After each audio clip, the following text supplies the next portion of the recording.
Good evening, all. Happy New Year to everybody.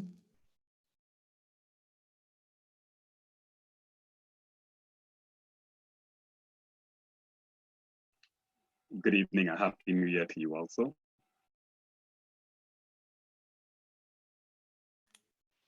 Mr. Thompson, it's a pleasure to meet you, sir. Thank you very much. I hope I'm able to keep everybody awake this evening. Class begins in 2 minutes. Thank you very much. Good evening and Happy New Year to everyone. And welcome, Mr. Thompson. Thank you very much. Happy New Year to you. Blessings on you and yours.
Good evening again. In the spirit of the new year, can we extend 5 minutes to those persons who are still on their way? And I assure you, on other evenings, we will start exactly at 6.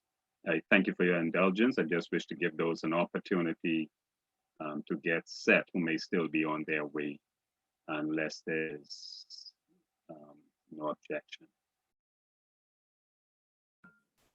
No objections, Mr. Thompson. Thank you, sir.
Good evening and Happy New Year to all of you. I wish to welcome you to this international in anti-money laundering and governance, risk, and compliance.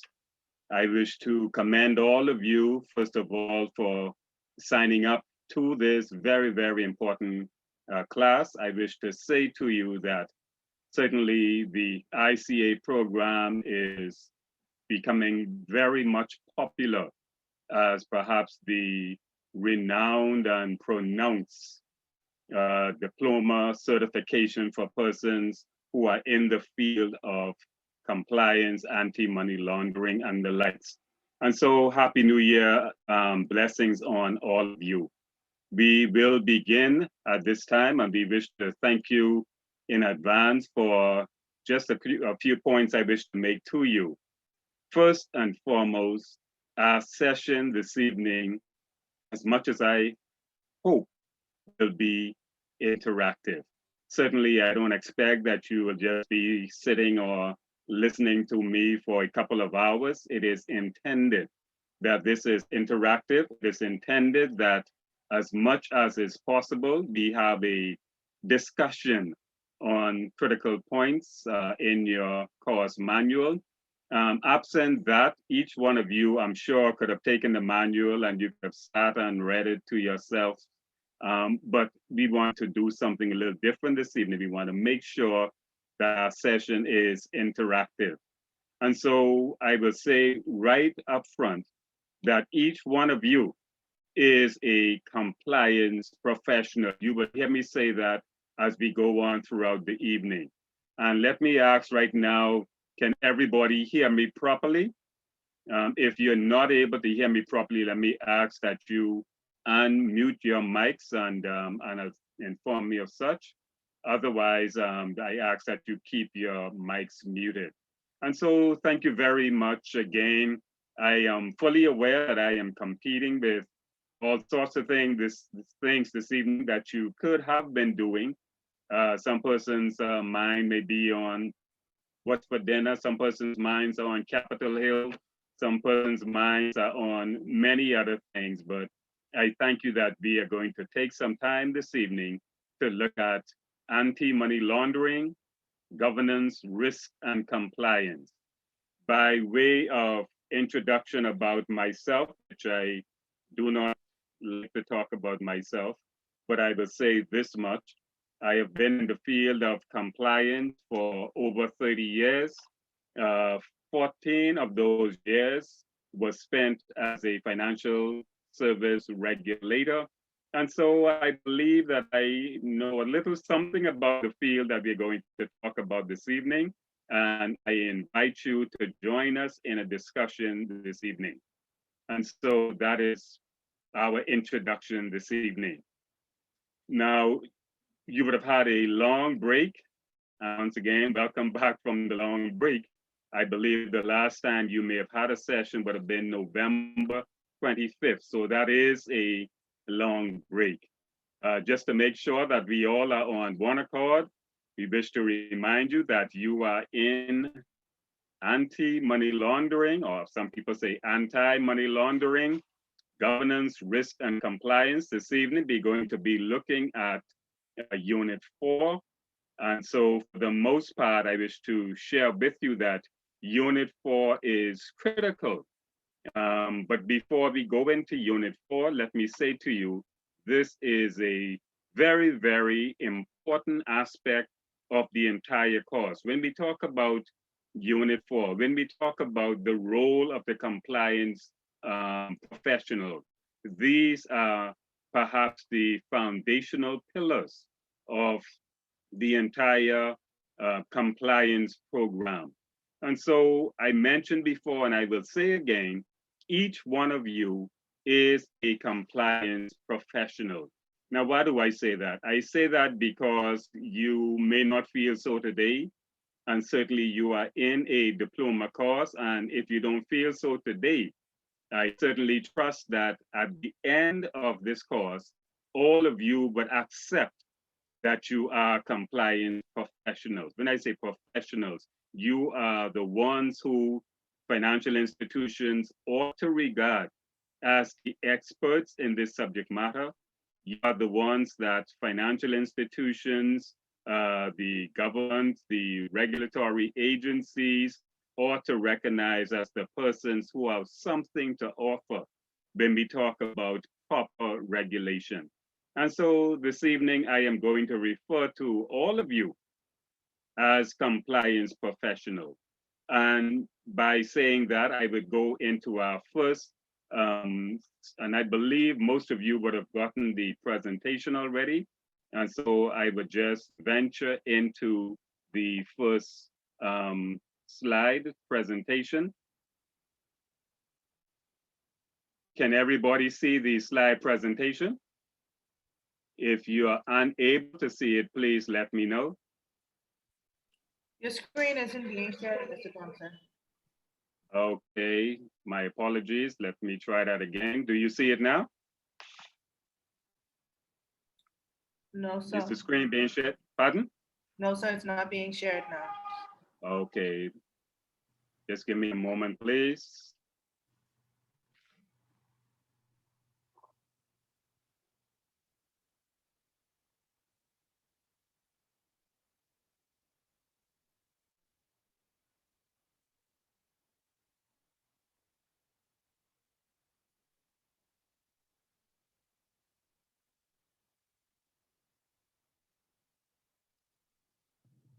Are you able to see the screen at this point? No, sir. Okay, just give me one moment, please. I have a bit of technical challenge and I apologize in that regard.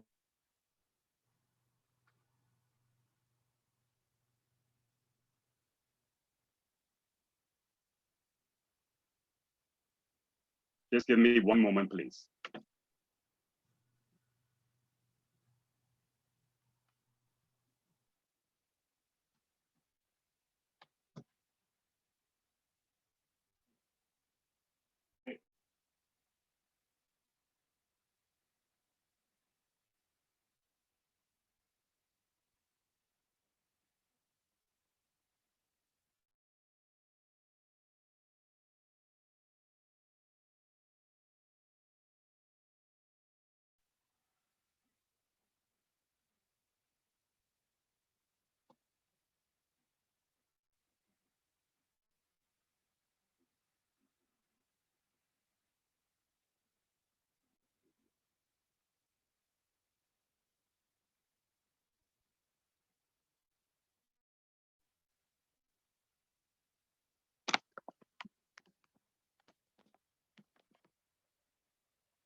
Hi, Mr. Thompson. I just hung up from Miguel. I think he has to give you permission to share a screen. He said he's going to check it right now.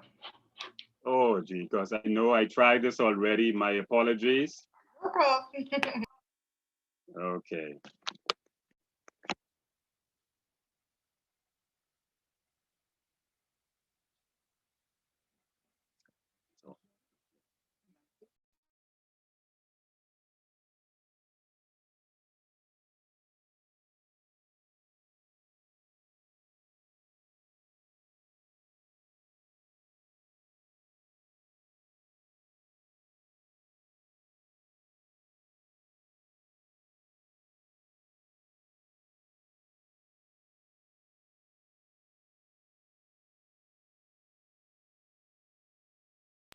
We can see your screen now, Mr. Thompson. Okay, thank you very much.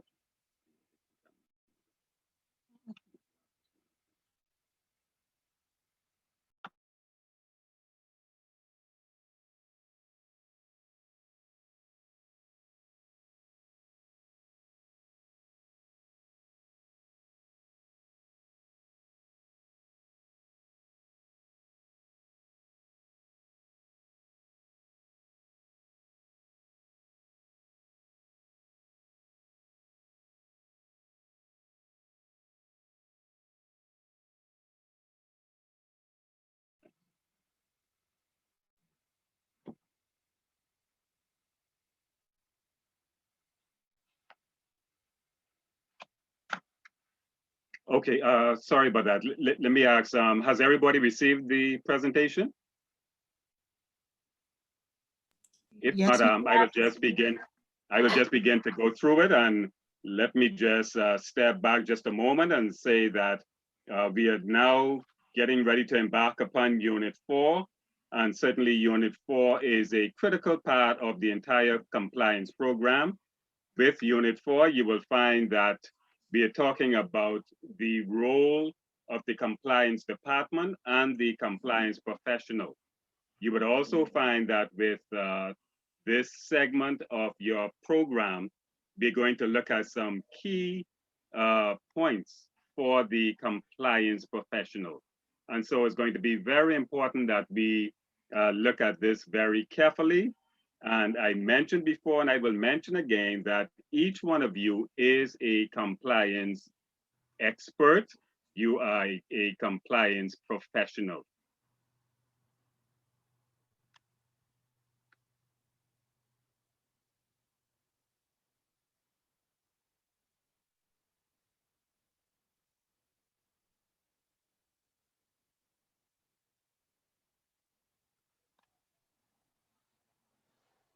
Okay, let's look at the objectives for this evening. What we want to do first is look at the importance of the compliance professional. We will then venture into the role of training and education in compliance. We will then take a look at advice, guidance, and assurance. What do they mean for the insurance, for the compliance program?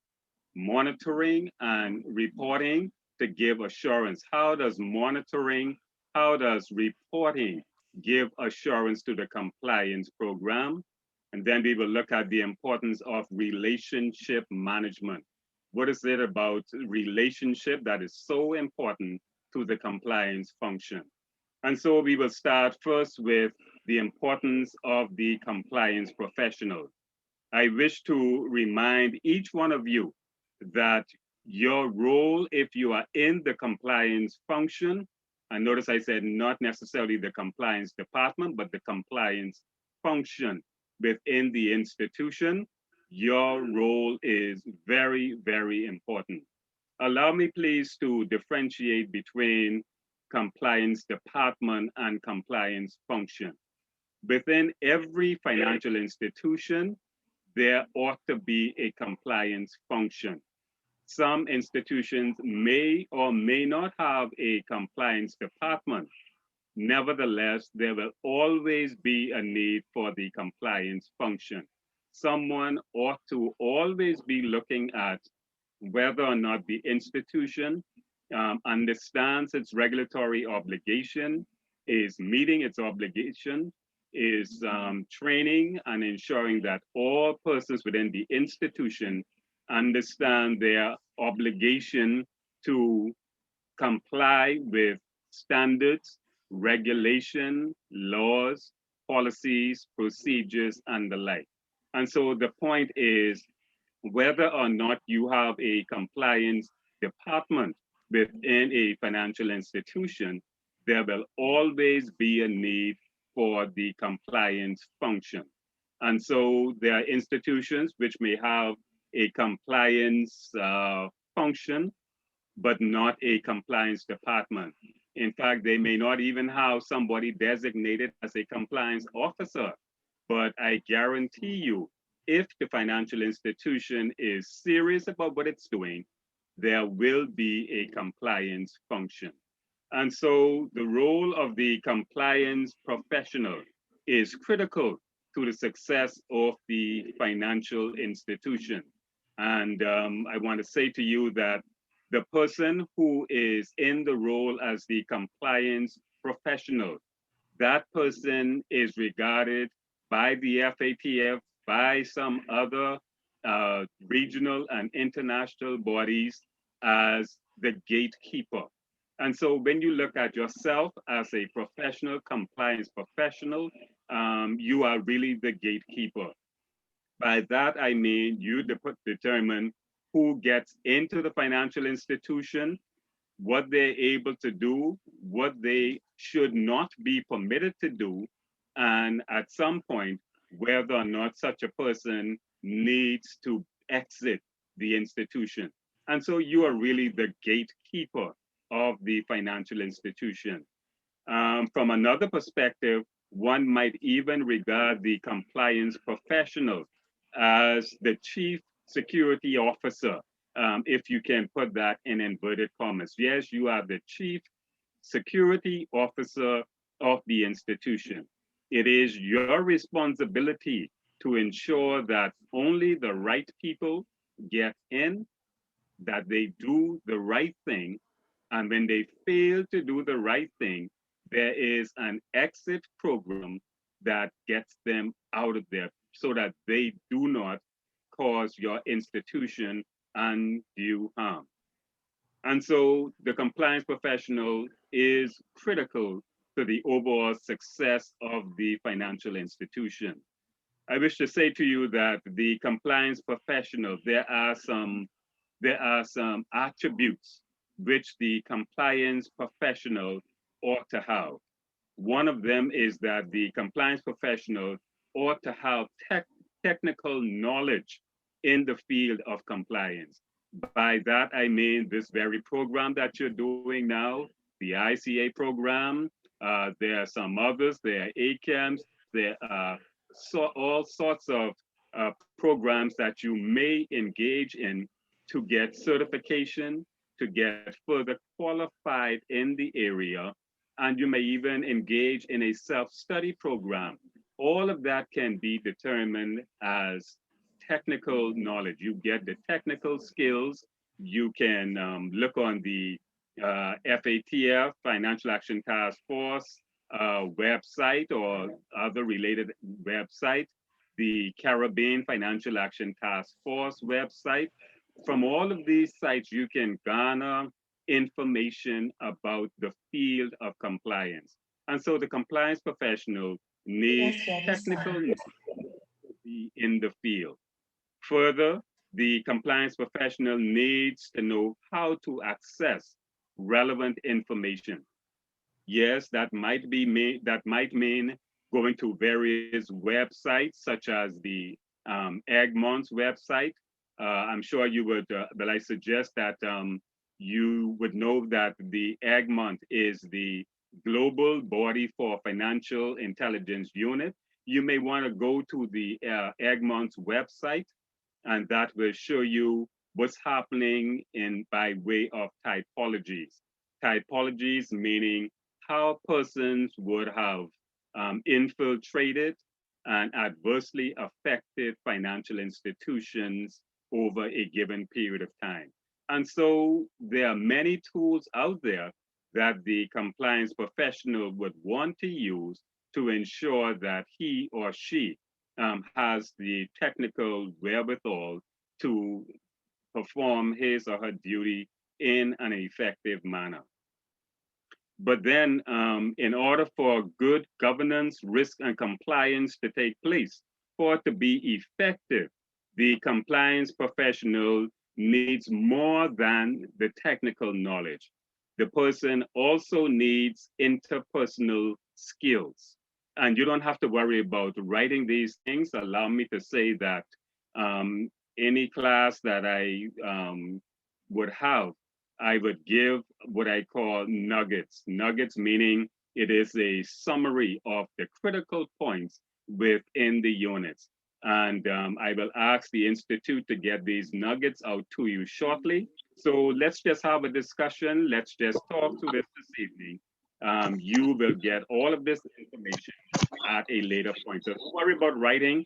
Let us just give an air at this point and have a discussion about the subject matters. And so let me pause here to say that the compliance professional, yes, he or she needs technical knowledge, but there's some other attributes that the person would need. The person needs good interpersonal skills. Now, if you have a compliance professional who is of the mind that, well, I really am minded to be around people, I don't like talking to people, I really would rather sit in an area to myself and just give me my work to do, that would not be the best compliance professional. The person really needs to have good interpersonal skills. You would need to know and be ready at all points in time to engage other people, and to make sure that you are available for discussion at any point in time. And so interpersonal skills are very, very important to the compliance professional. The person also needs good communication skills. And when we say communication skills, these are both written and oral skills. We're talking about a person who is communicating what the compliance program is within the financial institution. Surely that person needs to have good communication skills, and that person ought to be comfortable enough to engage in conversation with persons at all levels. And when I say that, I don't mean in a disparaging manner at all, but you need to be able to speak to the frontline folks. You need to be able to speak to management, whether it is lower line management, senior management. You also need to communicate with the board of directors. You need to communicate with regulatory agencies. At times, you may even need to communicate with law enforcement authorities. So the compliance professional must have good communication skills. That person also needs to be able to lead and manage. Lead and manage. The compliance professional, you as the compliance professional, which you are already, I wish to say to you, you are a leader. You are the person who will be leading, directing the compliance program within your respective organizations. If you are in the compliance function now, that is something that you ought to be doing. If you are not in the role now, it is something that you need to consider ensuring that you are ready to lead the compliance program. You're ready to manage the policies and procedures, manage persons who may be assigned in the area, manage the financial institution to make sure that it does not run afoul of the law. And so another critical role of the compliance professional is to lead and manage. The person also needs to be influential. For you to have an effective compliance program within a financial institution, you need to be able to influence people, whether that is moral suasion or sharing with persons that you don't want the institution to run into trouble with the law. When I say the law, you're talking about regulatory agencies, you're talking about regional bodies, international bodies. You don't want your institution to be non-compliant with prescribed regulations, laws, policies, and procedures. And so you need to be able to influence people and to make sure that you're able to facilitate the program, the compliance program.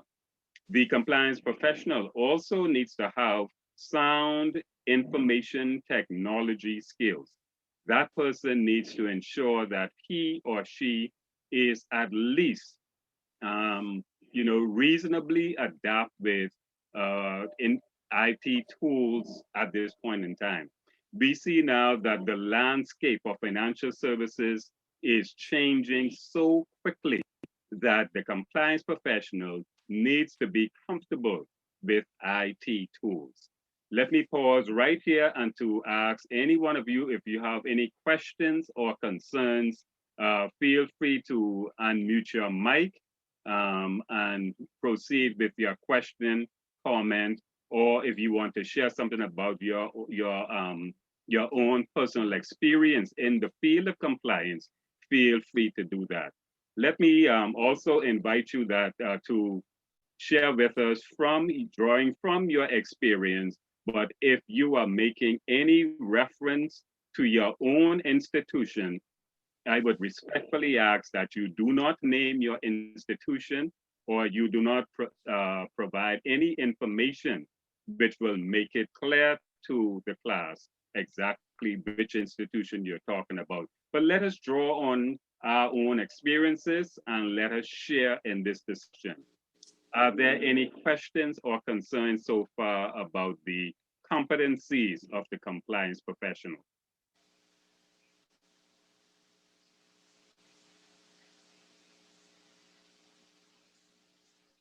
Okay, one at a time, Anybody?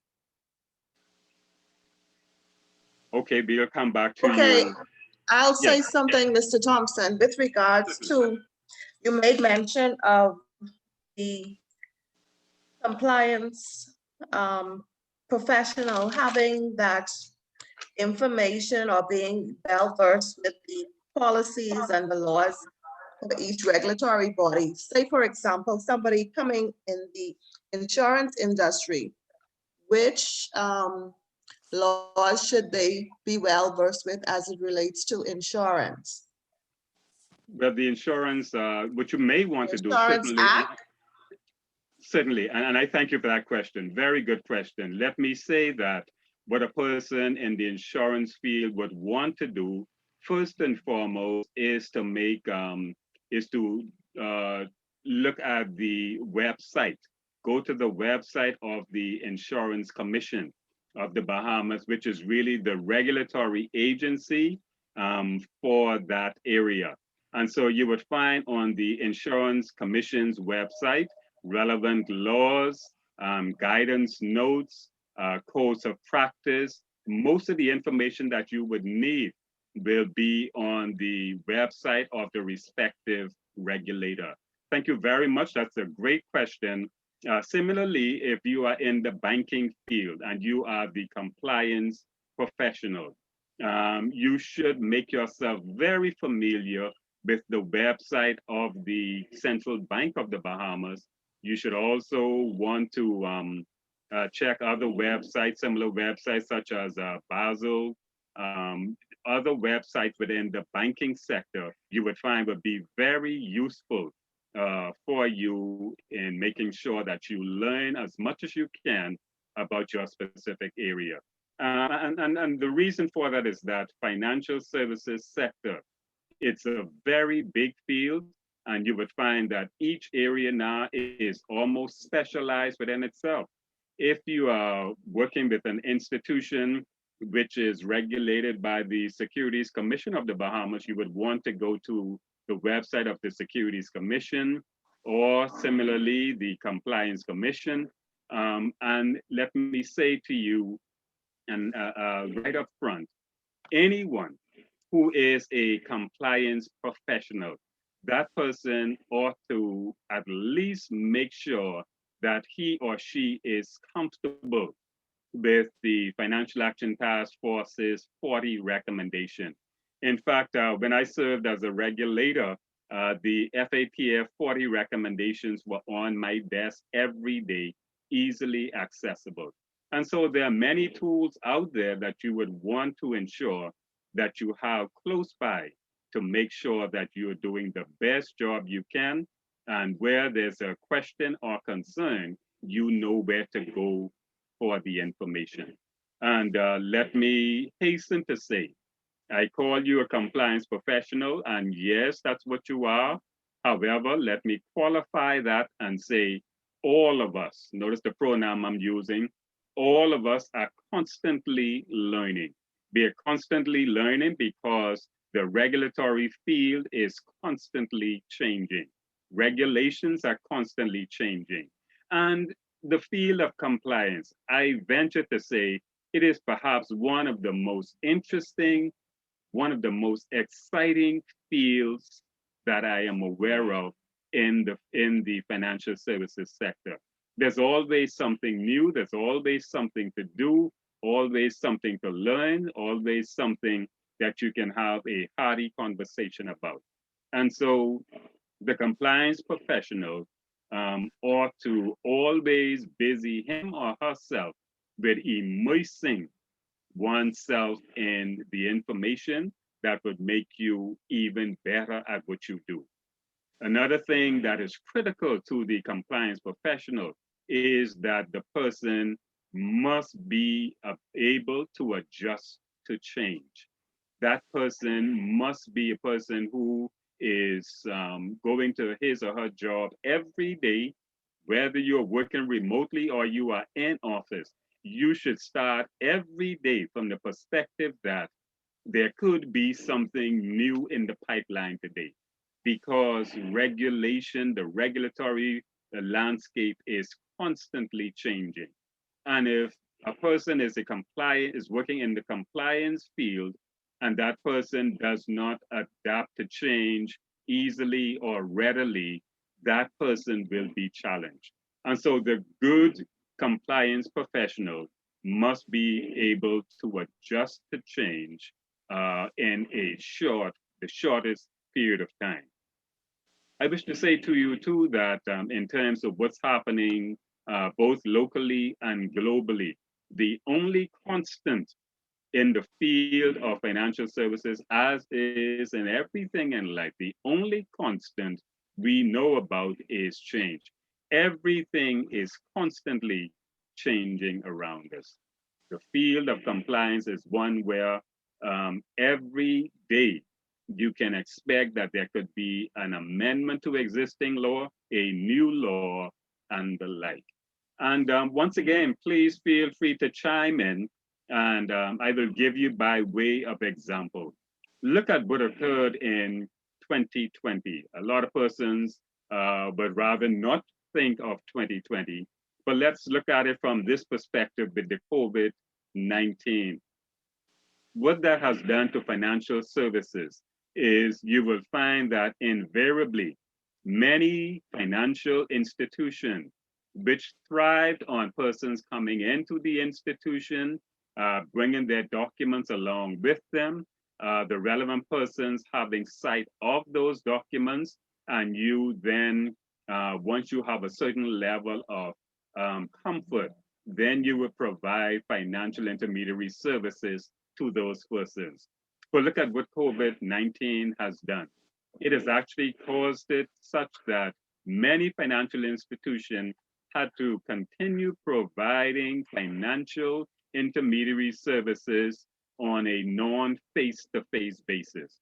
Now, you would know that the Financial Action Task Force, the CFATF, the Caribbean Financial Action Task Force, many regulatory agencies would say to you that one of the highest risks within financial services is when you start to deal with non-face-to-face transactions. Non-face-to-face, that means that when we started this regime in the Bahamas in 2000, we were of the view that once you secured a person's personal identification document, whether that was a passport or a driver's license or some other national identification document, once you were to take that document and you have the person in clear sight, you are able to somewhat determine the identity of the person.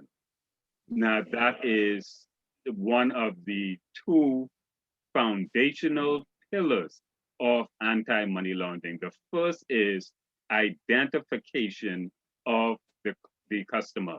The next one is verification of the legitimacy of the person's money. And so you would find that with COVID-19, many financial institutions were hard pressed to verify what is called the true identity of their customers in a non-face-to-face environment. But that's something we can talk about a little later on. Does anyone have any comment or questions regarding the changing landscape of the field of compliance?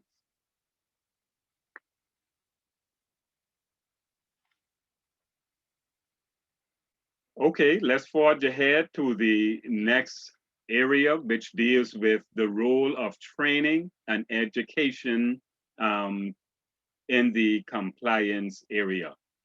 One would have trouble persuading another person that training and education are not critical to the overall success of a financial institution. Training is critical. Education is critical. And we know that training, so often financial institution, particularly in times where resources are becoming scarce, may not have the proper view of training. But we must continue as compliance professionals to impress upon our financial institution that our persons need to be trained. Yes, training is something that you cannot set aside. If not, you may save a couple dollars today, but you may end up paying so much more money a little later on if you have a staff complement which is not fully and properly trained. And so training for the compliance professional is unique in that you as compliance professionals, you are experts in the field. Whether you feel like it today or not, I continue to agitate that compliance professionals ought to be looked at as experts in the area. This is why a person in the field of compliance is referred to as a subject matter expert. And that's what you are.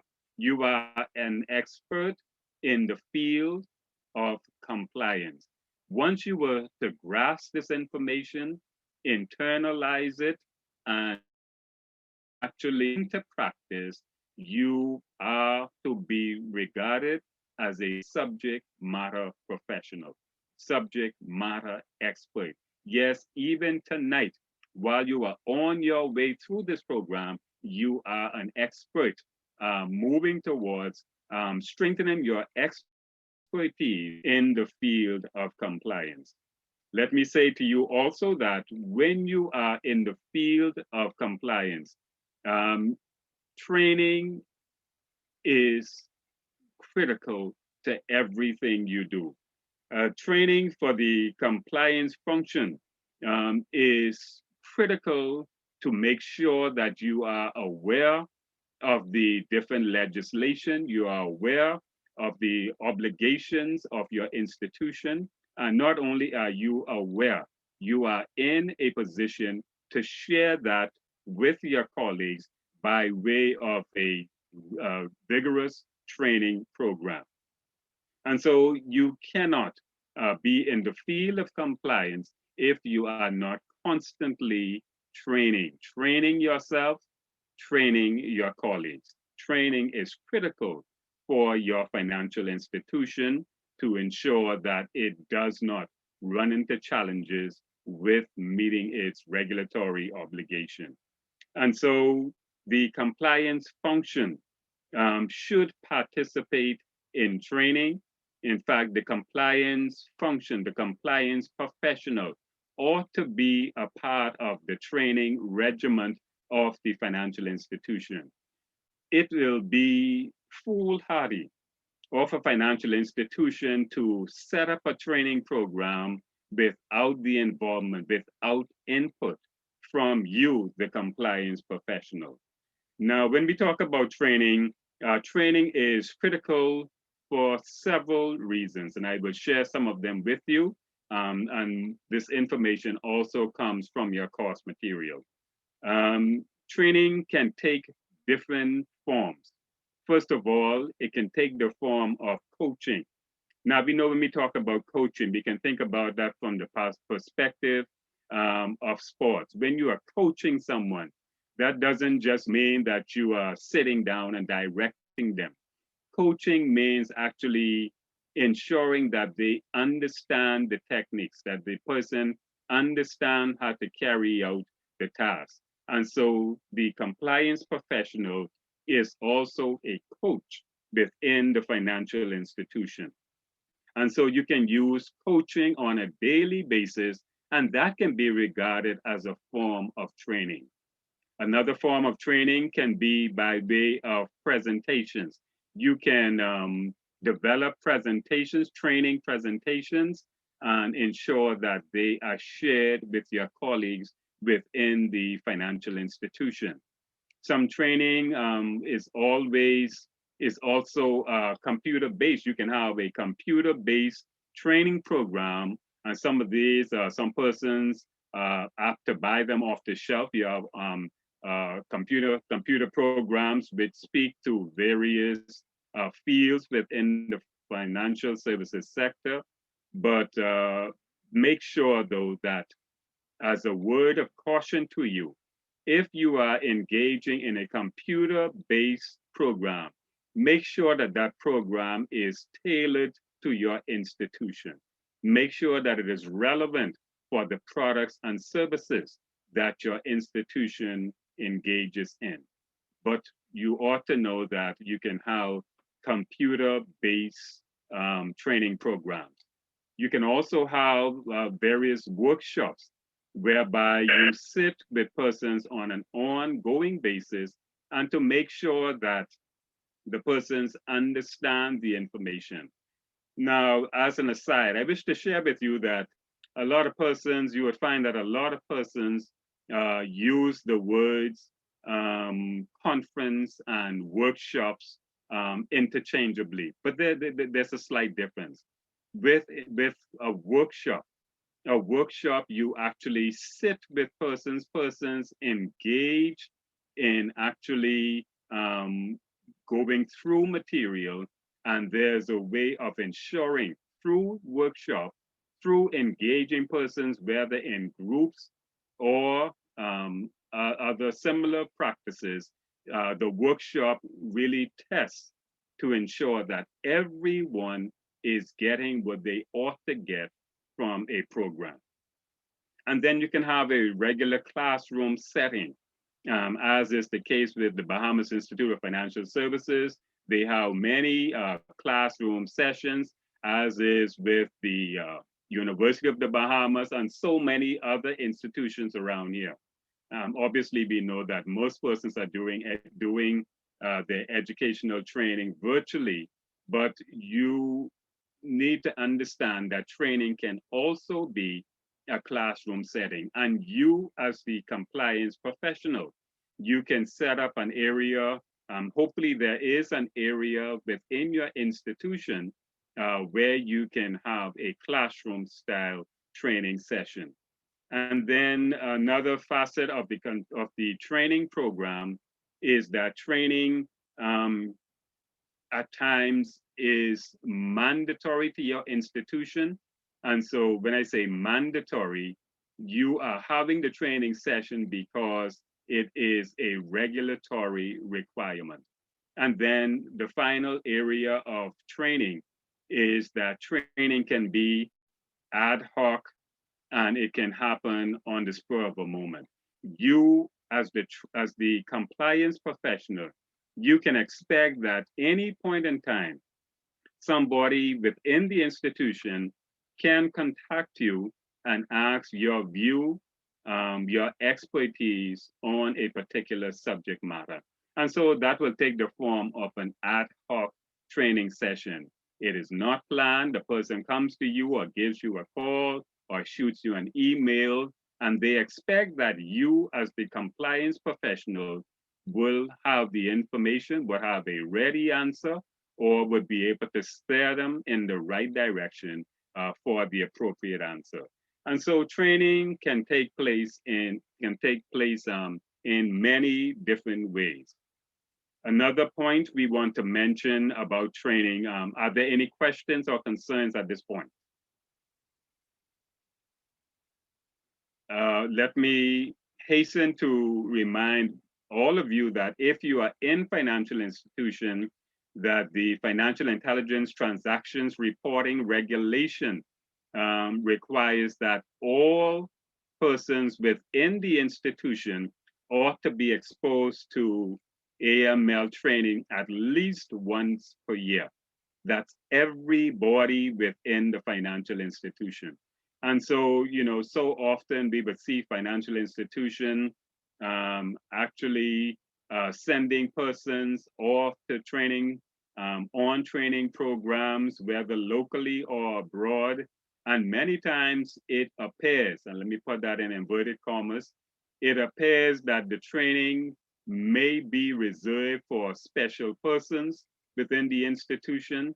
And sometimes training is offered almost as a benefit or something that is a gift to somebody within the institution, and it ought not be.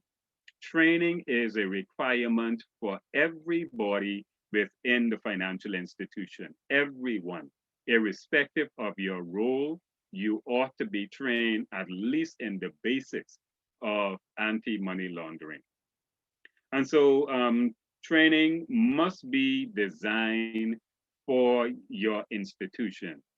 It does not make sense for an institution to take scarce resources nowadays and have a training program or which is not relevant for that institution. I have seen over the years where financial institutions would bring in external trainers who are well versed, I must say, in the field of compliance. Unfortunately, those persons will have a training session which at the end of the day was not relevant for that institution. And so the point is this: when there is a training program being planned, you as the compliance professional, you would want to ensure that the training program is tailored to your financial institution, that it is appropriate for the services, the products that your institution deals with. And so you want to ensure that training is specific to your institution. Once again, and I've seen this so often with computer-based training, one of the downside of computer-based training is that somebody will obtain some a computer-based program and share it with the institution. And at the end of the day, it will be very, very clear that that program was of little value, brought little value to that institution. Imagine you being in a law firm and being subjected to a training program for an insurance company or for an accounting firm. It does not help the training regimen. And so make sure that the training program is tailored for your institution. Now, to ensure that you would want to make sure that you as the compliance professional, when you are planning the training, that you are aware of several things. The first one is the type of service and product that your institution is engaged in. The training must be based on the product line, the service that your institution provides. Of critical importance also is the size of the business. The size of the business, to a large extent, dictates the type of training you would engage in. If it is a large institution, you may have to do the training in segments. You may do it by departments. You may do it by certain job tasks. If it is a smaller session, a smaller institution, sorry, you may find that perhaps just an afternoon session, sit around the table might be appropriate for your institution. And so the size of the firm, the size of the financial institution can dictate exactly the type of training that you would engage in. And then another factor would be the geographical area of your institution. There are some institutions which operate in a geographical area which perhaps may be less vulnerable to criminal activity as opposed to a financial institution that may be in a high traffic area, operating in a high traffic area. Such an institution would want to be very careful that its training program takes into account the geographical location. Where is our business located? Where are our customers located? Where do we get our service and where do we get our product line? And so geographical location is also important when you are planning your training program. If you are a financial institution and you deal with cross-border transactions, certainly that increases the risk for criminal activity within your financial institution. And your training regimen ought to reflect that. Because if, let us give an example. If you have a financial institution that only operates in New Providence, that institution would be less inclined to be concerned about some of the problems and challenges that may face another institution which has its headquarters in another location, has branches in other locations throughout the Caribbean, throughout Latin America, throughout Europe. All of these factor in how you will go about tailoring your training program for your institution. Does anybody want to share his or her experience along those lines, where your financial institution has a training program that you can readily say is tailored for your institution?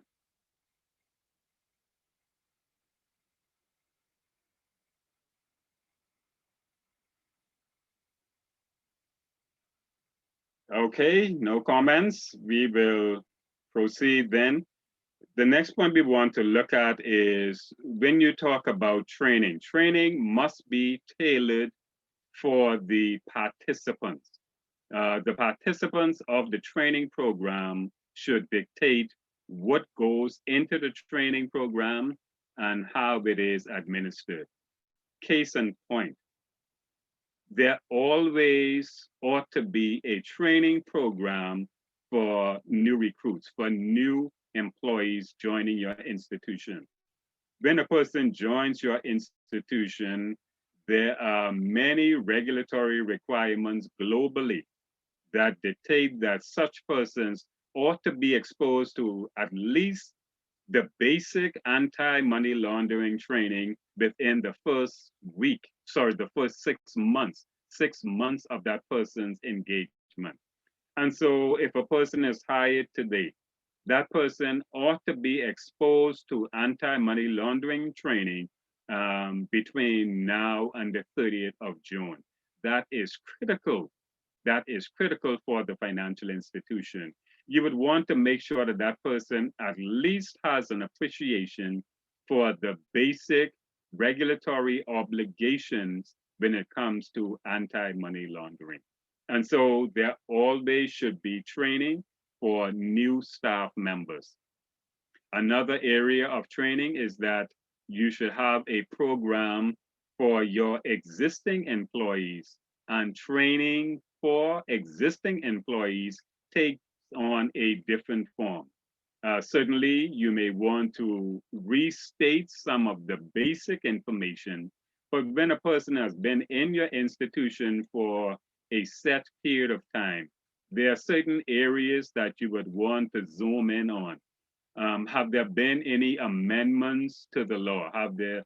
Is there any new policy and procedure that you would want to train such a person on?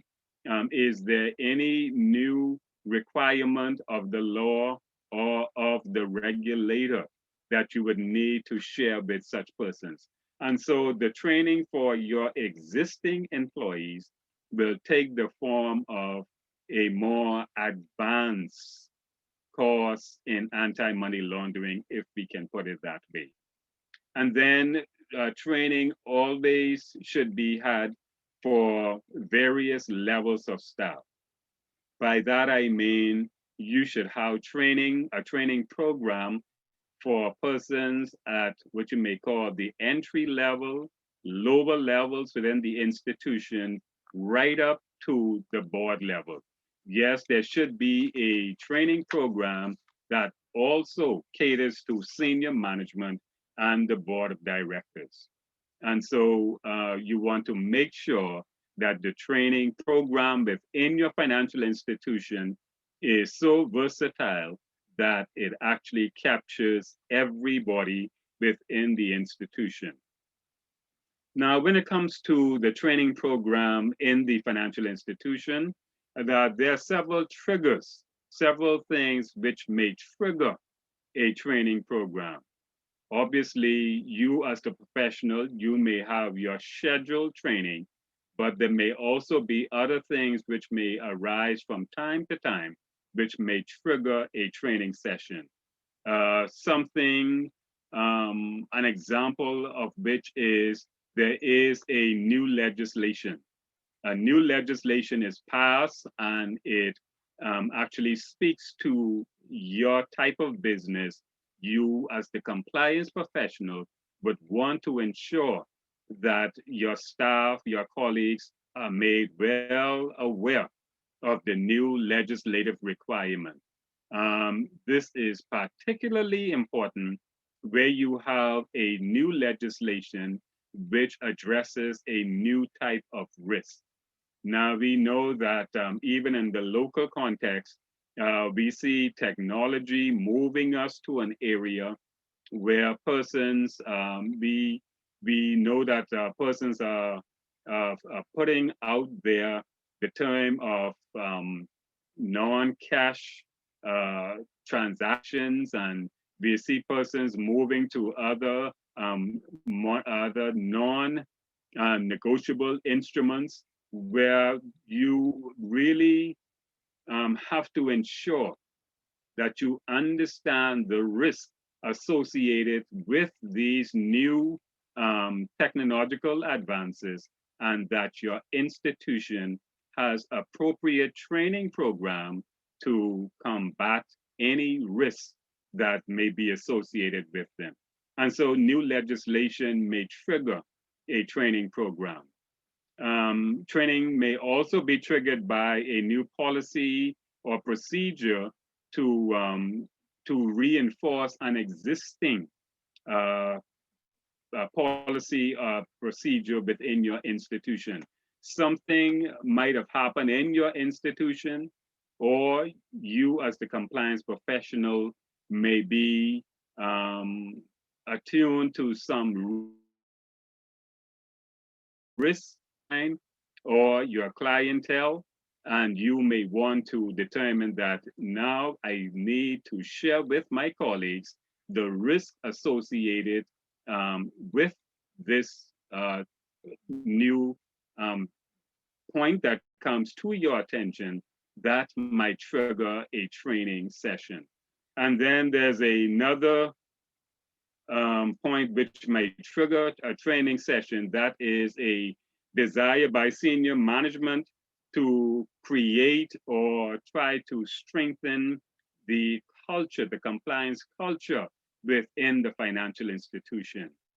Now, we know that the financial institution, it will be in trouble if you do not have proper buy-in of the compliance program by senior management.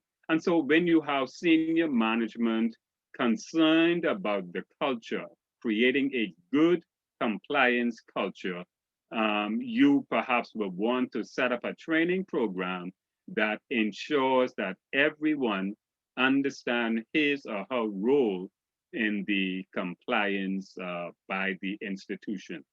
And so senior management, or they may even call on you to training program just to make sure that senior management and or the board of directors have a level of comfort that our institution is aware of its regulatory and operational obligations, and not only aware, but are compliant with their obligations. Yet another point that might trigger training program might be to train relevant stakeholders on relevant aspects of the law and policies. By other stakeholders, we're talking about perhaps the board of directors and other similar positions. let me share with you that for several years while I served as a regulator, there was a time when I ensured that our regulatory agency insisted that every financial institution that was overseen by that regulatory body ensures that the board of directors, members of the board were exposed to anti-money laundering training. And my concern arose when I recognized that there are many persons sitting on the boards of financial institutions who have no appreciation, or let me be fair to them, may not be aware of the regulatory obligations of their respective financial institutions. And so some of them just take comfort in bragging about being a board member, but you as the compliance professional, you would want to ensure that your board members are exposed to regular training in anti-money laundering, governance, risk, and compliance. In fact, how else can we ensure that there's proper buy-in from senior management and the board unless they themselves are exposed to vigorous training? And so once you would have gained the acceptance, if we can call it that, or buy-in from senior management and the board of directors on your training program, you are more likely to get the proper funding for your training program. The reverse is also true. If they do not have an appreciation, if they do not understand it, they are less likely to provide the funding that you need for that. Does anyone have any questions or concerns at this point on the whole training regime?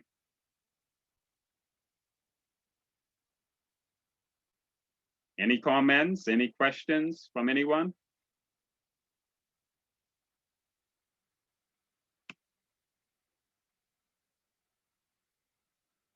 Okay, we will proceed.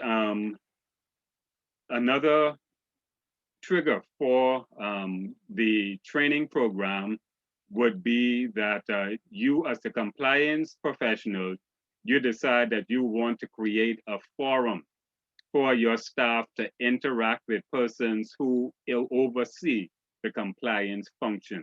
So often within financial institutions, there seem to be such a great disparity between the knowledge of persons working in the compliance function and persons in other areas within the institutions. In fact, there are some institutions where persons in areas other than compliance have no appreciation for the compliance regime. They have no appreciation for what you as the compliance professional may be trying to achieve. And so from time to time, it would be very useful for you as the compliance professional to set aside some time to sit with your colleagues, particularly from other departments, to share with them, to sensitize them to anti-money laundering, GRC issues.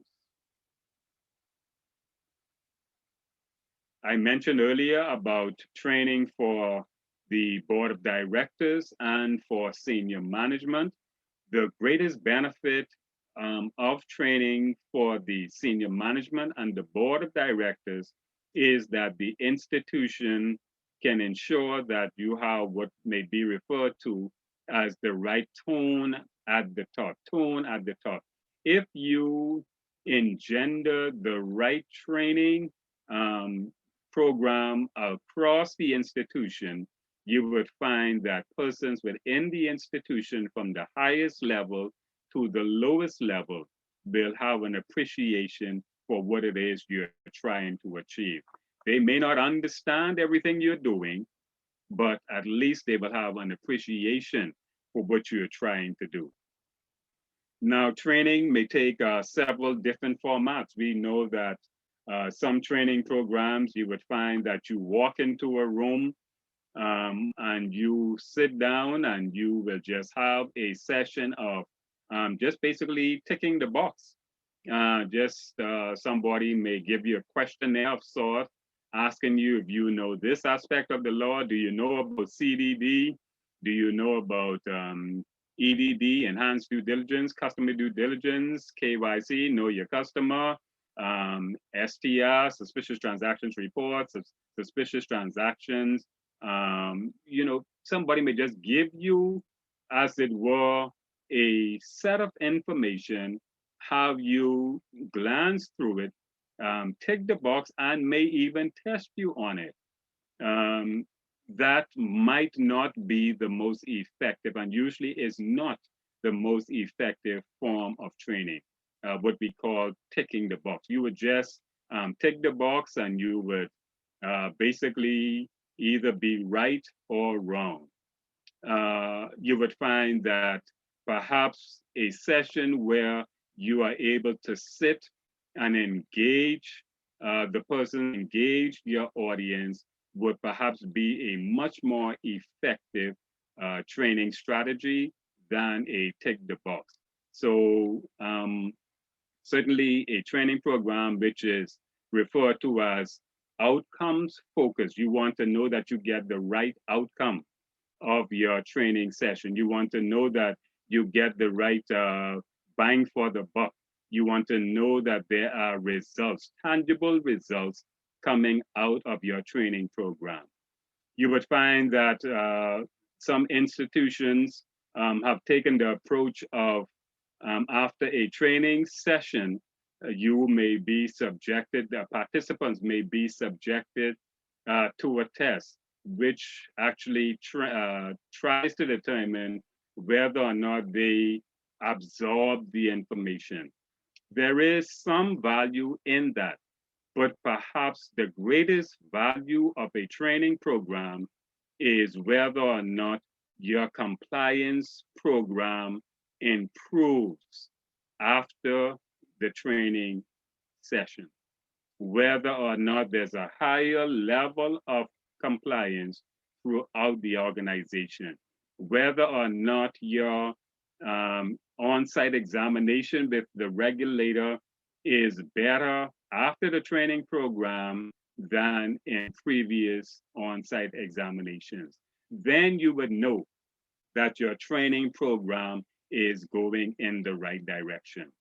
And let me ask what perhaps might even be a rhetorical question. Some of you may or may not have thought about this, but it is very important that the compliance professional has full access to all of the information that comes out of a review by a financial institution.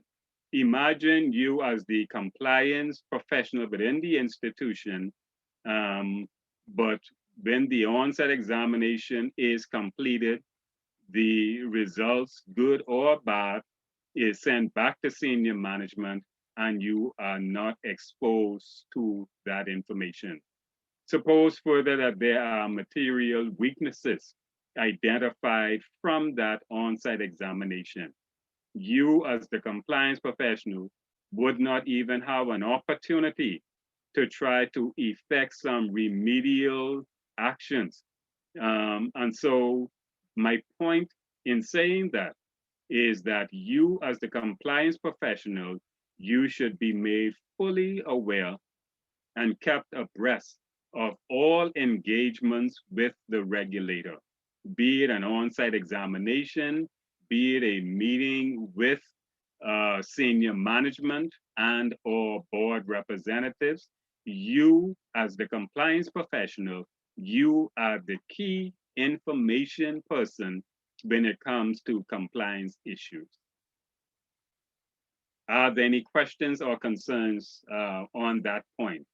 The engagement of the compliance professional with all relevant information. You should have access to all relevant information about the institution in terms of where its compliance program is. whether or not there are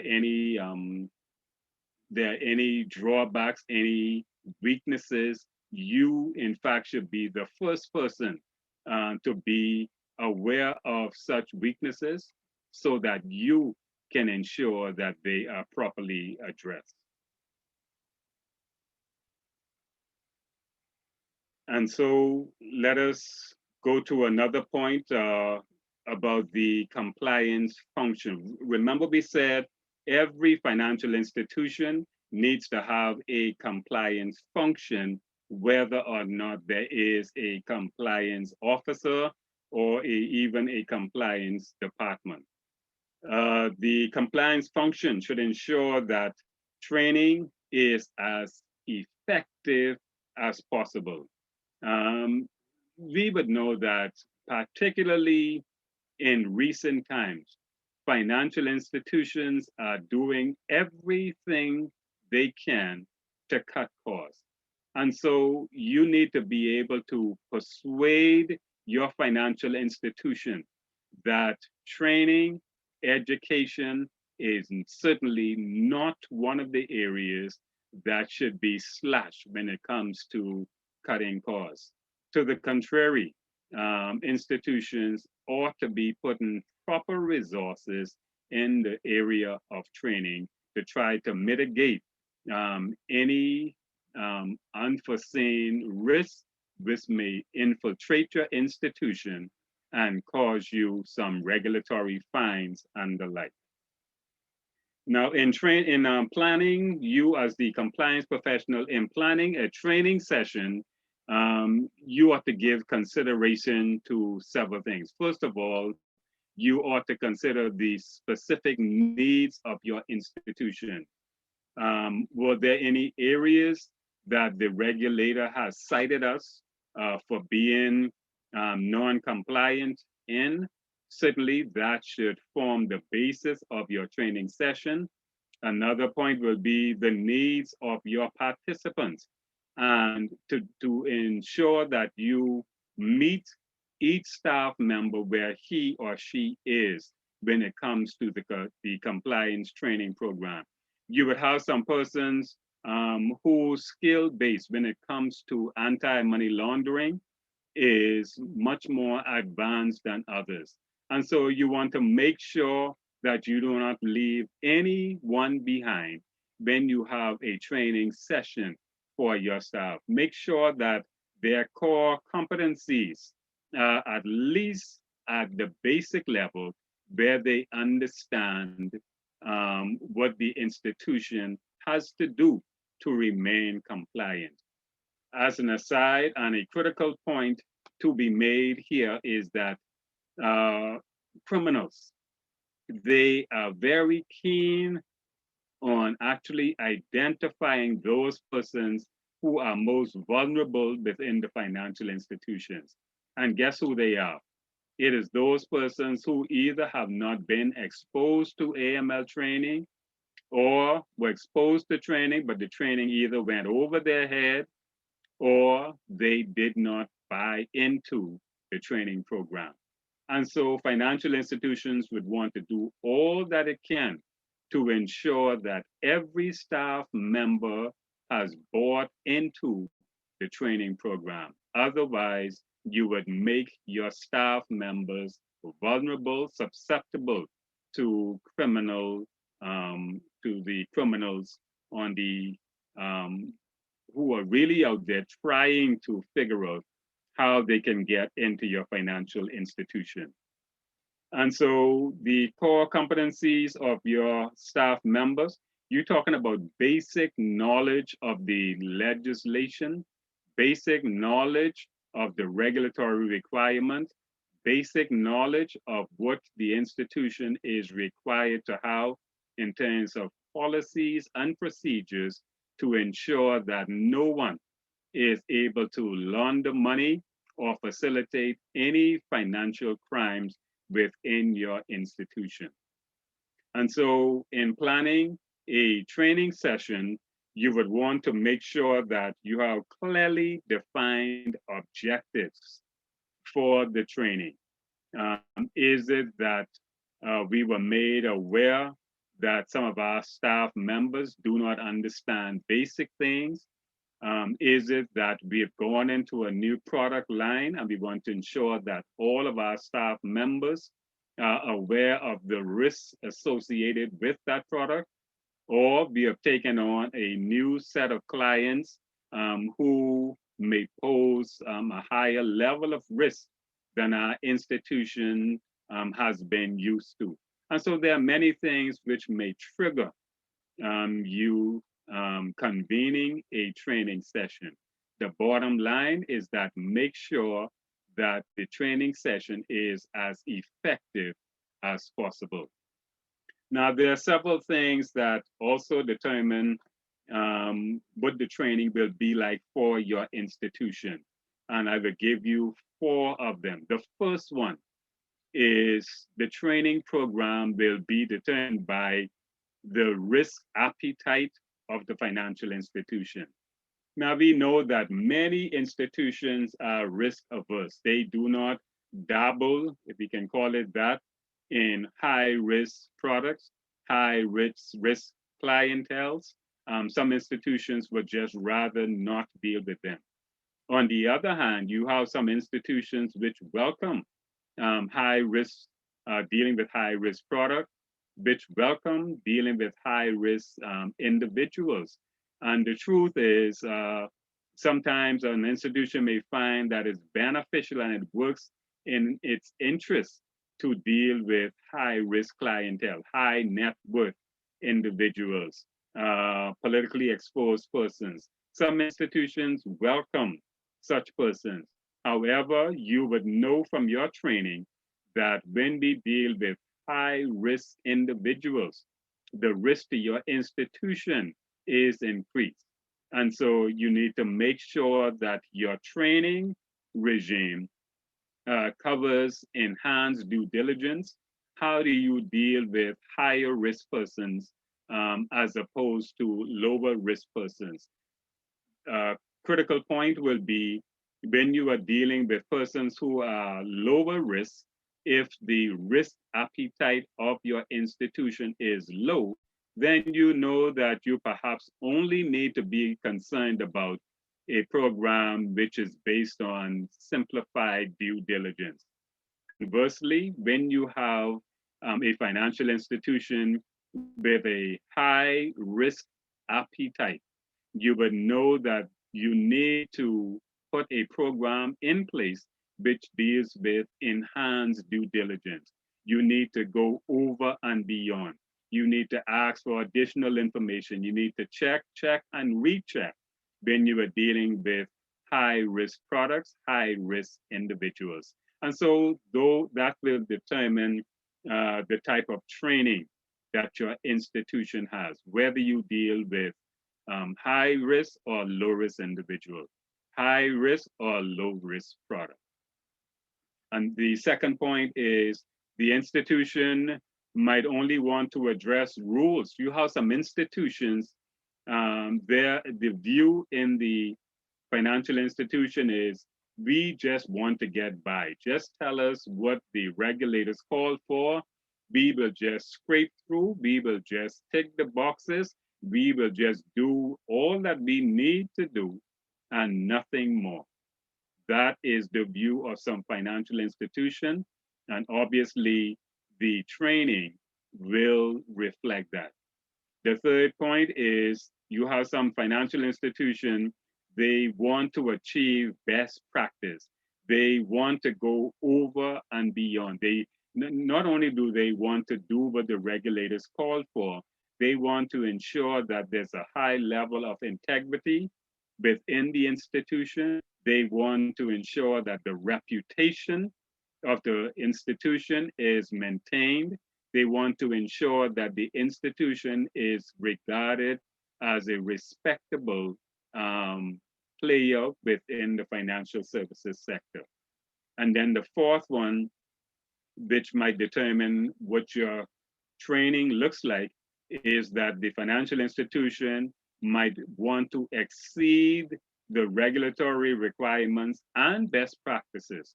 The institution may have the view that we want to go over and beyond. We want to be really the trailblazers in this sector. We want persons, when they hear the name of our institution, the first thing will come to mind will be a highly ethical institution, an institution that meets all of its regulatory obligation, an institution which has a good culture of compliance from the lowest level to the highest level of the financial institution. And then, are there any questions or concerns? Anyone has any comment they wish to share with the class? Yes, Mr. Thompson, with regards Yes. to number 3, can you repeat that, please? And then can you just tell me the difference between 3 and 4? Because my notes when I was writing, it says best practice. If I was hearing you correctly. So what's the Okay, difference certainly. between the best Certainly. practice and exceeding the regulatory obligations? Thank you very much. And as I said, and don't get me wrong, I want to say this respectfully. You all of you, you do not want to over concern yourself at this point with writing as I talk. Okay. You're getting all of this information. But let me go back to points 3 and 4. And the point 3, I said that the financial institution might want to achieve best practice. Now, I might have erred in what I said earlier if it wasn't as clear as it needed to be, and I apologize in that regard. The third one is that the financial institution wants to achieve best practice. That means that the institution wants to show that it is meeting all of its regulatory obligation. The regulators call for a particular set of policies and procedures when you're dealing with CDD or when you're dealing with suspicious activity reports or suspicious transactions report. This institution is achieving its obligation. It is meeting what is called best practice. It is doing all that it needs to do according to the regulatory requirement. That is 3. 4 is that the financial institution is making the best effort to exceed the regulatory requirements and best practices. So in the third instance, you have an institution that wants to do everything that it needs to do to comply with the regulations. The fourth one, the institution is aiming even higher than that. It wants to exceed best practices. It wants to even exceed the regulatory requirements. And we have seen that at play in several financial institutions. I don't know how many of you would have had the experience of going, but let me share with you my personal experience, having gone to a particular local commercial bank. First of all, I went to a particular bank and I was told that these were the requirements A, B, and C for a particular transaction. I went to another branch of the same bank and I was told that no, you need A, B, C, D, E, F, and G. Same financial institution. And when I questioned it, putting on my regulatory hat, when I questioned it, I was told that it really is determined by the manager, the bank manager. A bank manager within a chain of banks might determine that I know this is the standard for our banks, but just to make sure that we are on the safe side, I'm going to raise the standards even higher. I'm going to ask for even more. I'm going to add a couple of things to the regulatory requirements.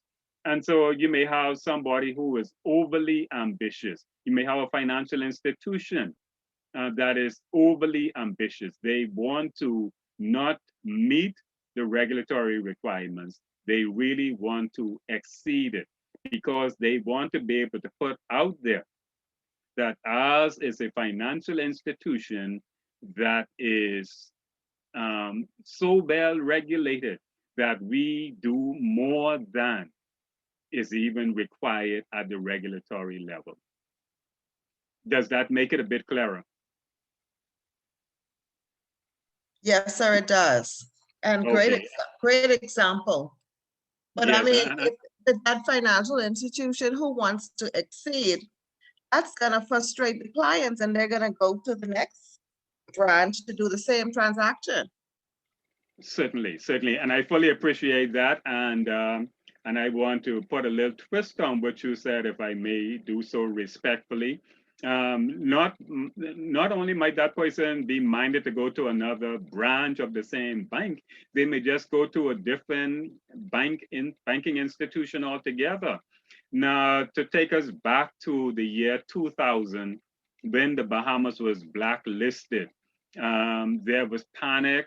There was, I believe, persons were overly excited and perhaps some might have been frightened, fearful that the institution meet regulatory obligations. And we found that some institutions went over and beyond and even ventured into the realm of over regulation, which is counterproductive.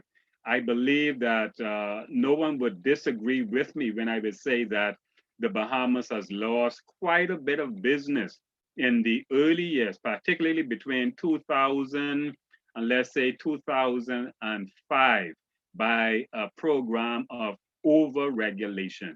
We know when it comes to the suspicious transactions reporting regime, we found that the FIU was I mean, they were just overwhelmed by the amount of suspicious transactions report. Somebody walk into an institution and they had on colors that a particular person thought might have been associated with something untoward.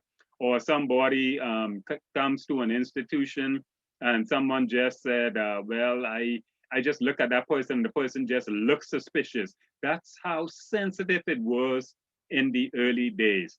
And we as a jurisdiction, the Bahamas as a jurisdiction, lost good business because of that.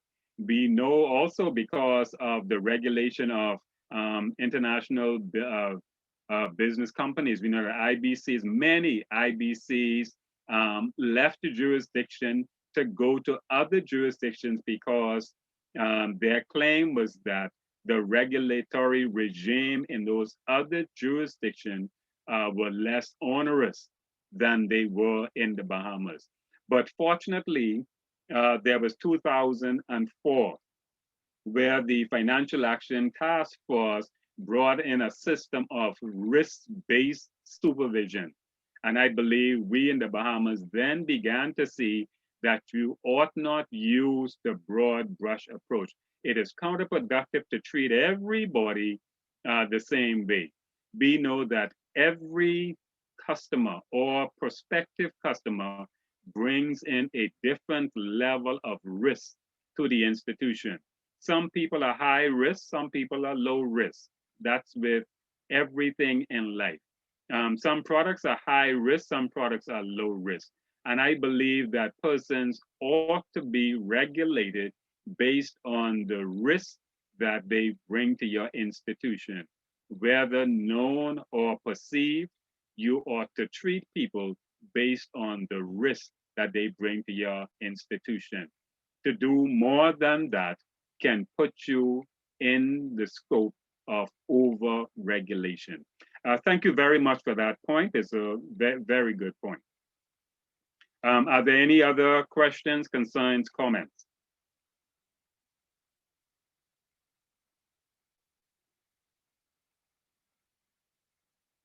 Okay, we will move ahead and we're going to soon be done with this training regime. There are some points in your course material that speaks to what the trainer ought to do in terms of while you are training, there's some things that you ought to be concerned about. If you are the trainer, it suggests that you ought to reduce what is called the authority gradient.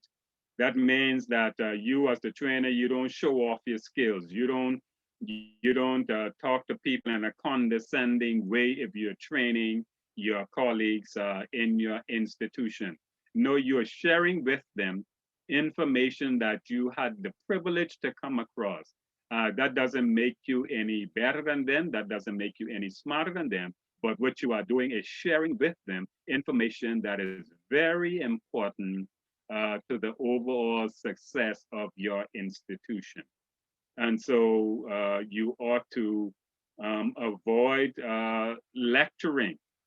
Training, I have found over the years, are much more effective when you are engaging persons in your training session. So when you are convening a training session in your institution, make sure that persons are with you, that they remain with you during the session. When you're training, you try to stay away from terminologies, particularly if it's a basic training for new entrants. You wouldn't want to use too many terminologies that they may not be familiar with at that point. And so make sure that the training environment is conducive to persons being comfortable. People learn a whole lot more when they are comfortable. And so with training, make sure that you explain the concepts and as much as is possible, use practical examples. And I'm coming back to that point when I'm through with these through a few items here. Make sure that the training is relevant to the participants, that the training has to be relevant, that the person sees that this is important to me because if my institution is cited as being non-compliant and my institution faces a regulatory fine, that could impact what my institution can do for me as an employee of this institution. Now, we would have seen, particularly in 2008, 2009, we have seen some very, very excessive regulatory fines. And it does not matter how profitable those institutions were at that time. You must accept that regulatory fines are not welcome by any financial institution. It definitely affects, erodes your bottom line. Not only that, when you have regulatory action, it affects the reputation of your institution. Nobody wants to be known to work at a financial institution where the reputation is tarnished. And speaking of reputation, your reputation, if tarnished today, that information can be on the other side of the world before this day is finished. That's the kind of technology we have today. And so financial institutions would want to be very concerned with maintaining the best reputation it possibly can. When you're doing your training, avoid speaking for long periods of time. These are just some pointers for you as a trainer, you as a person conducting training for your institution. The point here is to engage your participants periodically throughout the training. And sometimes that is how you would be aware of those persons who may or may not be absorbing the information by engaging persons periodically.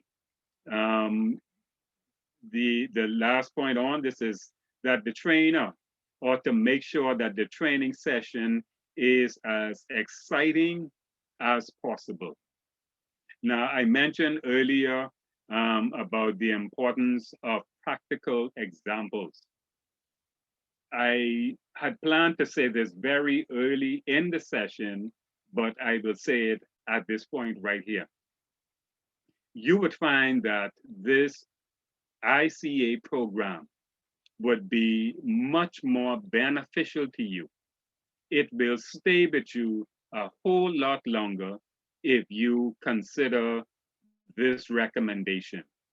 If you are in a financial institution today, if you are working in a financial institution, every concept, every subject matter that is discussed, transpose that concept onto your financial institution. That way, the information will not be abstract. It will not be out there something, hairy-fairy, if I can put it that way. But if you were to take the information in each of these units and think of this information in the context of your very own institution, I believe that the information will be much more beneficial to you. If it is that you are not working in a financial institution, or you may not even be employed at all, this is the next suggestion. Create a financial institution in your mind. Whether you want to create a law firm, an accounting firm, a credit union, create an institution that you are the most senior person of that financial institution. And then take all of these subject matters and think about what would you want done in your institution. When it comes to the suspicious transactions reporting regime, what would you want your staff members to do when it comes to filing STRs? What would you want your staff members to do when they are dealing with a politically exposed person? What would you want your staff members to do in your institution that you created with your hard-earned dollars?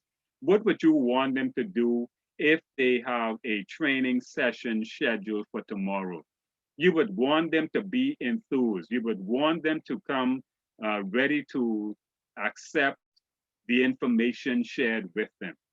And so I want to share with you respectfully, I believe more than the certificate that you will get at the end of this course, and you will get one, I want to share with you that if you take the information and personalize all of these concepts, you would find that the information will far outlive the certificate that you will get at the end of this course. That is my respectful recommendation to you. Are there any questions or concerns?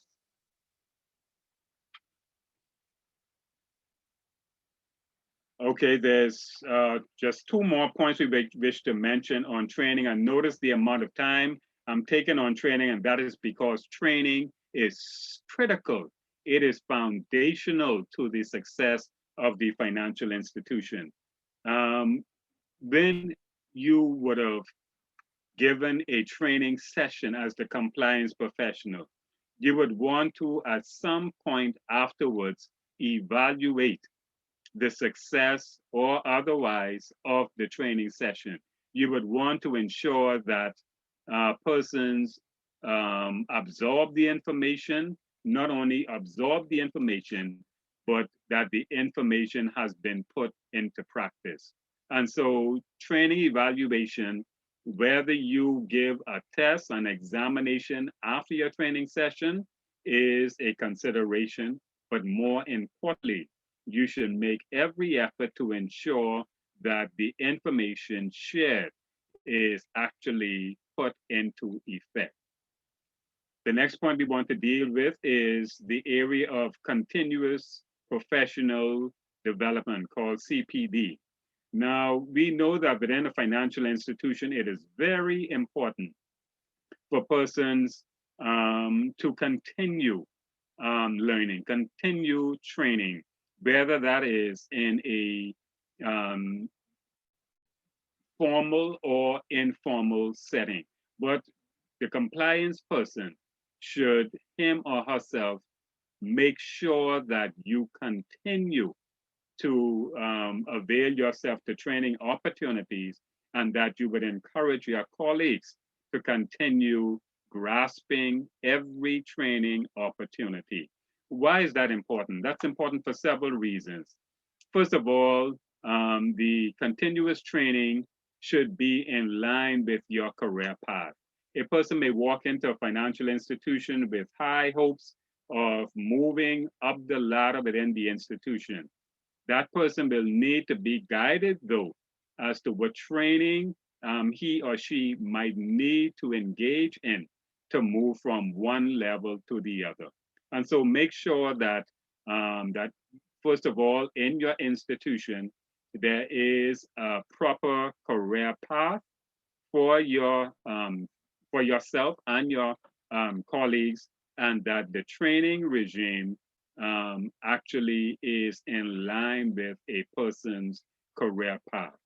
The training should also be provided to persons who just want more information.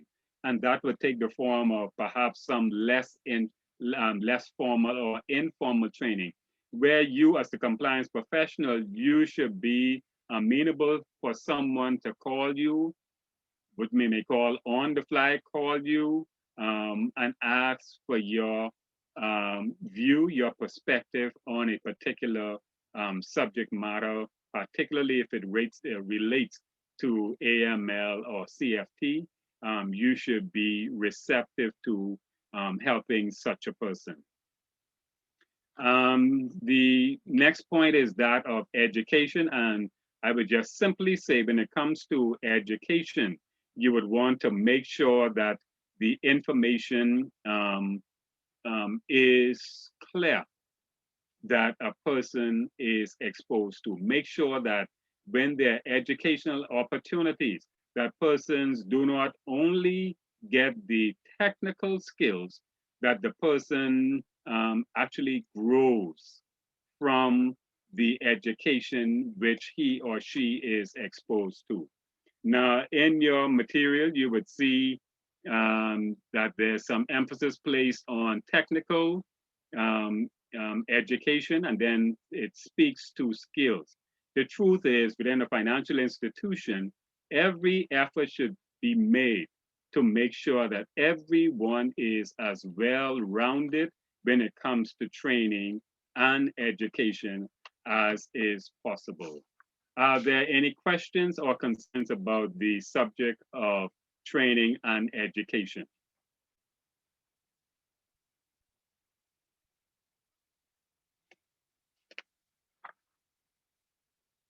Okay, if there are no questions, we go to the next subject point, which deals with advice, guidance, and assurance. You as the compliance professional, you can expect that you will be called upon to provide advice at all levels of the institution, advice to your peers, advice to persons at lower levels, advice to the frontline staff, advice to senior management, advice to the board of directors, etc. In short, you should be amenable to giving advice, proper advice, when called upon so to do. And so you should recognize that an important part of your job as a compliance professional, as an expert in this field, is to give proper advice. Now, advice can be planned, or it might be unplanned, or what is called ad hoc. Planned advice suggests that there should be a particular time or process carved out where you have a session and you give proper advice, let's say to your colleagues, or let's say to senior management, let's say to a management cadre, or maybe you would be called upon to provide advice to perhaps the audit committee, the compliance committee, or the board of directors. The point is, you may be called upon to provide advice in a formal setting. you should also expect that on a daily basis, it cannot be overemphasized that persons will constantly be calling on you as the quote unquote compliance person to give advice. And you would want to be available. You would want to make sure, be honest with the person. When called upon to give advice, if you are not comfortable with the question at hand, um, ensure the person that you would do some research, you would get the information and revert to the person as quickly as possible and make sure that you do so. So you will be called upon to give advice within the financial institution. Now, giving advice may prompt, reviews, or it might even prompt some changes which may have to be made within the institution. Sometimes somebody may raise a concern when seeking advice from you. They may raise a concern that you never thought about.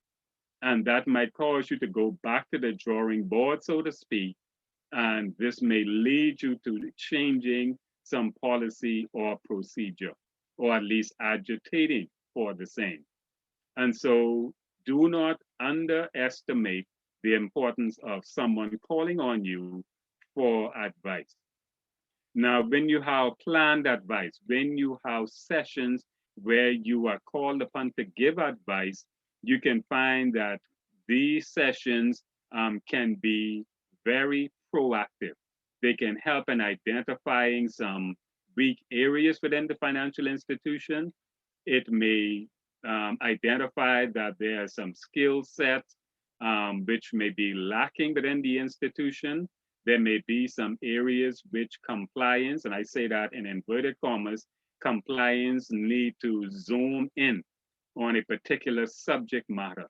And so advice can be very, very instructive, even for you as the compliance person. Now, when you talk about unplanned or ad hoc advice, that happens within an institution on an ongoing basis.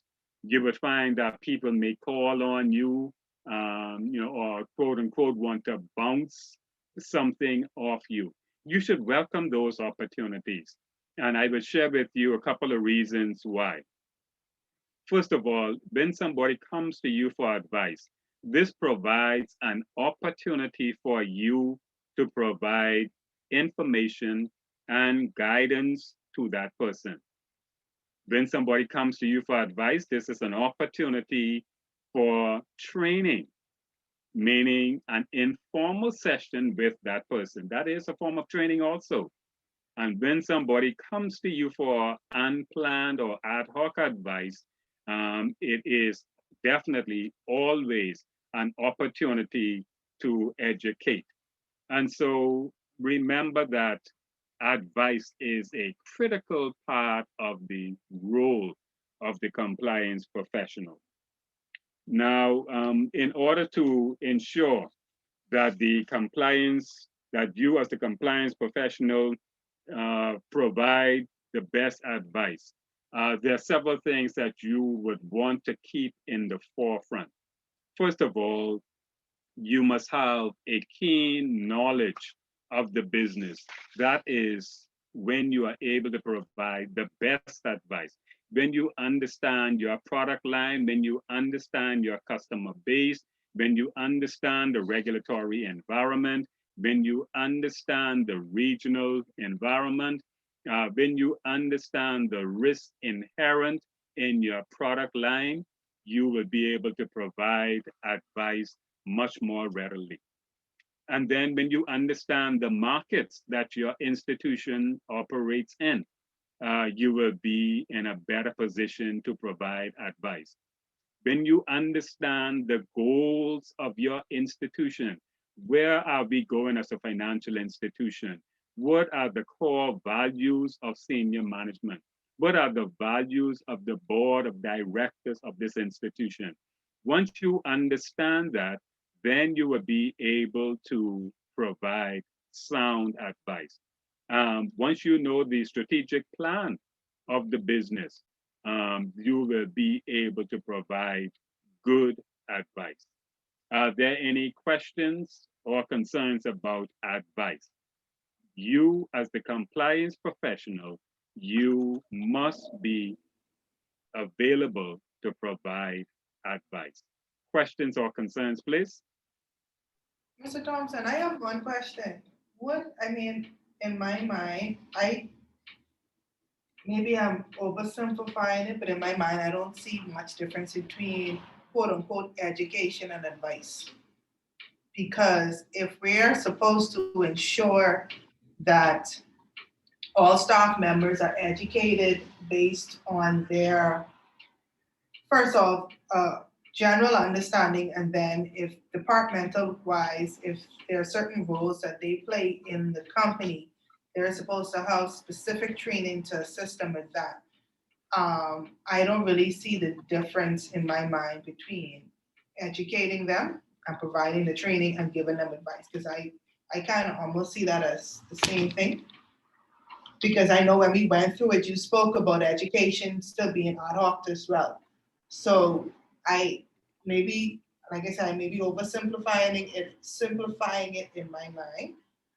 But I don't know if you could give me like, I guess, a distinction between educating and giving advice. That's a very good point, and thank you so much for that point. There's a very thin line between the two, and you are right. In fact, holistically, when you look at what the compliance professional does on a daily basis, that person on a daily basis is, you're right, educating, or that person is providing training, which really you can say educating or slash training a person. However, education you may want to look at as being the broad subject matter.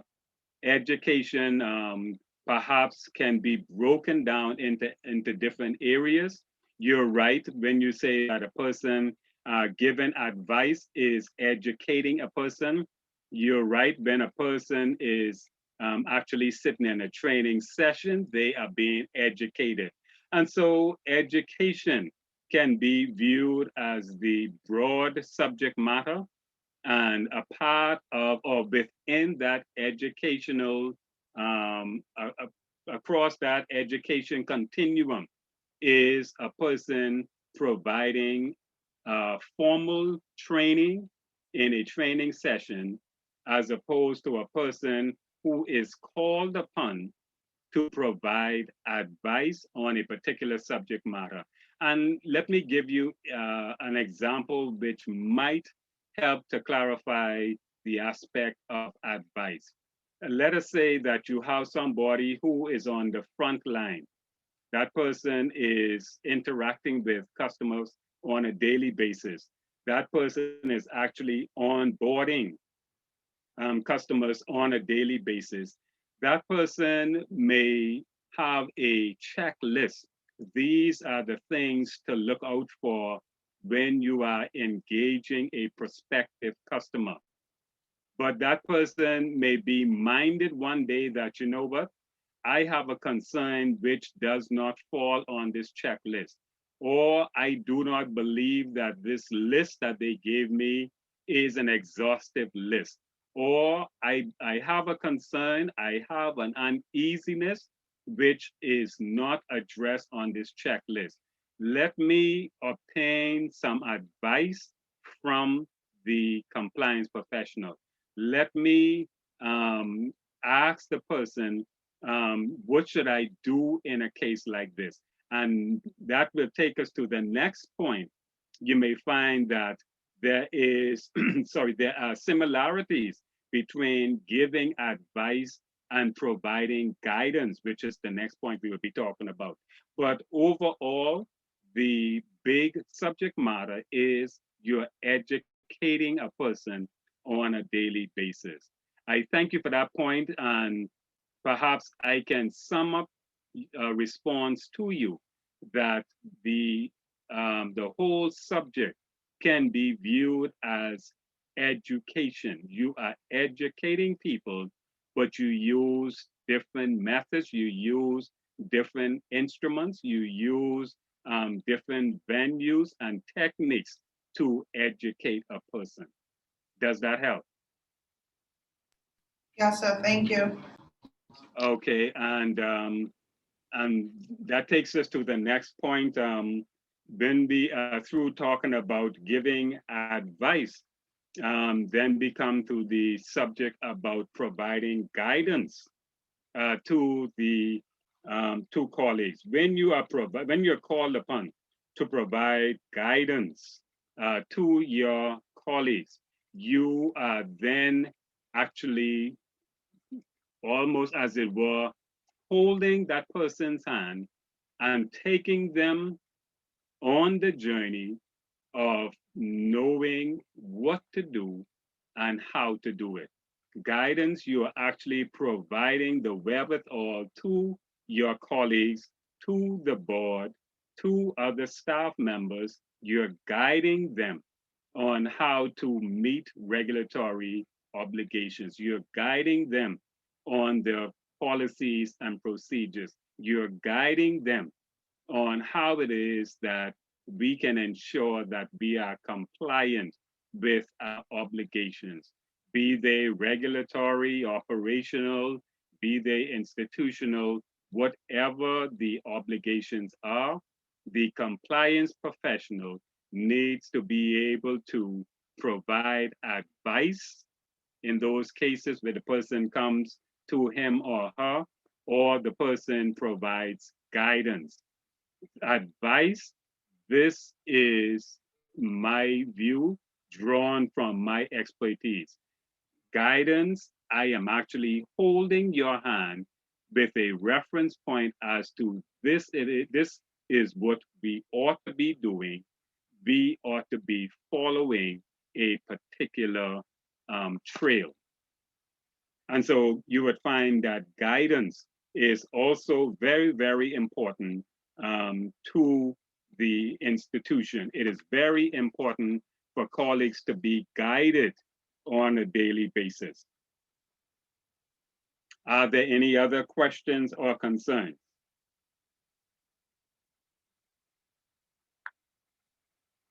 Okay, if not, let us take a moment to let us review the example that is in your course material.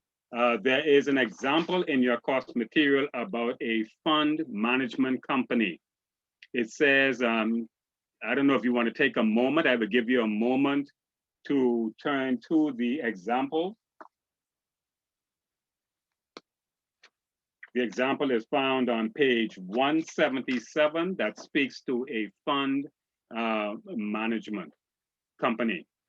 It says that the fund management company is responsible for calculating daily net asset value of an equity fund. It says that calculations affect the price on a given day and all other days. But because of an inadequate monitoring system, the entity failed to identify a material error back in January 2016. That is when the error took place. Now, the error was not revealed until October 2017, almost 2 years later. Now, the consequences for that oversight were dire. First of all, there was an internal investigation into the cause of the oversight. There was also an internal investigation and evaluation of the impact that that oversight had on customers and the institution. The institution had to notify the regulator of what occurred. There was also a need to involve external legal counsel based on what had occurred. There was also a recalculation of all deals since the error took place. There was compensation that had to be given to all investors who suffered a loss. There was also a calculation of the loss of this error to the company. And a post-mortem was taken to reveal why the error was not picked up by the annual audit. And so I shared that example, which is in your course material, to show that the compliance professional needs to ensure that policies and procedures are adhered to within the financial institution. That you, as the compliance person, you are responsible for ensuring that policies, procedures are carried out on a daily basis. And then what we would do to support that point is to talk about the point of horizon scanning within the institution. An institution would want to ensure that it is fully aware of what is on the horizon for the institution, whether that is some regulatory change which might be on the way, or it might be some change within the sector that you are working in, or there may be some change within the region. You will find that the institution ought to be very, very sensitive to what might be on the horizon for the institution. So compliance professionals are called upon to conduct what is called horizon scanning. Horizon scanning. Horizon scanning means that you will be looking at what is happening out there. You are making sure that you are in tune with all that is going on within the environment to ensure that you can easily adapt and adapt to changes where they occur, or you may be the person who have to initiate changes based on what you see coming down the pipeline. And so you would want to ensure that you are, so to use a term, have your ears close to the ground as a compliance professional. And to give you another example, if we see what is happening in the local context, and I will give an example of something that occurred in 2019, which perhaps will make this relevant in the Bahamian context. Let us consider the ravages of Hurricane Dorian, what it did in particular to Grand Bahama and Abaco. We would know that there were quite a few persons who would have lost their identification document. How would your institution deal with persons who say to you that I resided in Abaco, I lost my documents. In fact, I lost everything. A person in Grand Bahama, I lost all of my information. I have no documents. I want to do business with your financial institution, but I want to be treated fairly. You, as the compliance professional, you want to make sure that you do what is prudent for your financial institution. And so once we would have heard that persons lost their national identification documents in that devastating hurricane, what were some of the things that the compliance professional should have been thinking about? That person should have been thinking of things like, how do we deal with persons who cannot prove his or her identity with a national identification document? How do we deal with persons who have been our clients for long periods of time, but we have lost contact with them? We know that Hurricane Dorian also caused what you may call a proliferation of the risks for identity theft, where persons, and I hate to, I don't want to be insensitive, but I'm giving you by way of an example, where persons were deemed to be missing, unaccounted for. Suppose those persons' national identification documents were to fall into the hands of other people. How do you remain sensitive about the issue of identity theft after something like a Hurricane Dorian? I mentioned earlier, and I will stress again, with COVID-19 and many of your customers being advised by health authorities that they ought not move about as they did in the past. How would your institution look over the horizon and to try to determine how can we continue to keep our doors open while remaining a respectable company and treating our customers with a certain level of respect? That speaks to this whole business of horizon scanning. You're looking over the horizon and you're trying to almost predict things that your institution may have to face. When you look at what happens in a particular region, what happens in a jurisdiction that you are associated with, you may find that you may have to predict and determine how you go about amending some policy, amending some procedure. And so I would ask that you take another look at this whole business of horizon scanning and ensure that you as the compliance professional are up to that task also, predicting what you may need to do as a part of your compliance program. Your material suggests that you as the compliance professional should also engage in impact analysis. What are the ramifications of certain events locally, regionally, internationally?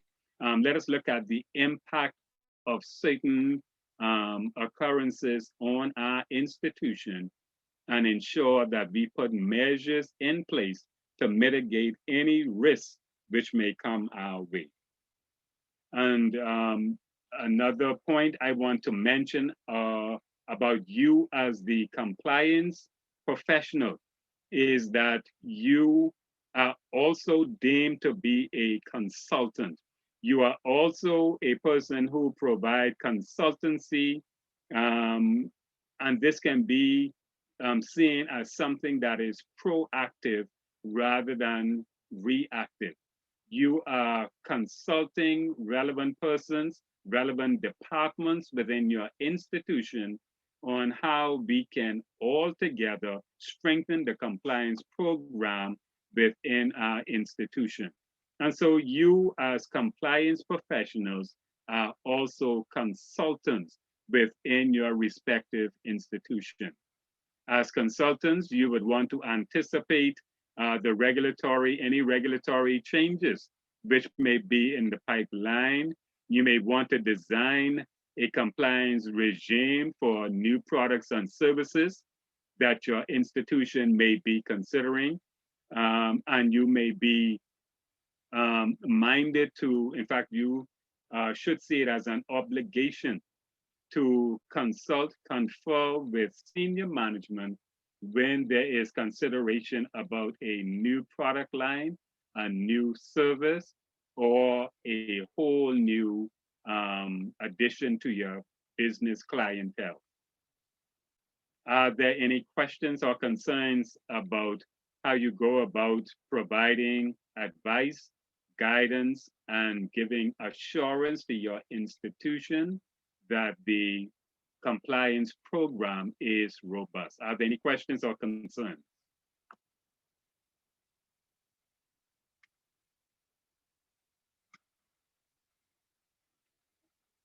Okay, the next point we want to look at, and perhaps we will go for another 15 minutes or so. The next point we want to look at is that of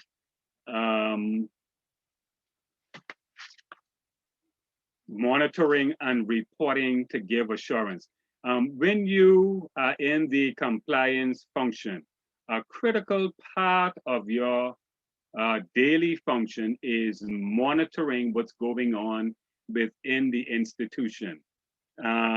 This monitoring, you would find, is an obligation of the Financial Action Task Force. You would find that monitoring is embedded in the 40 recommendations.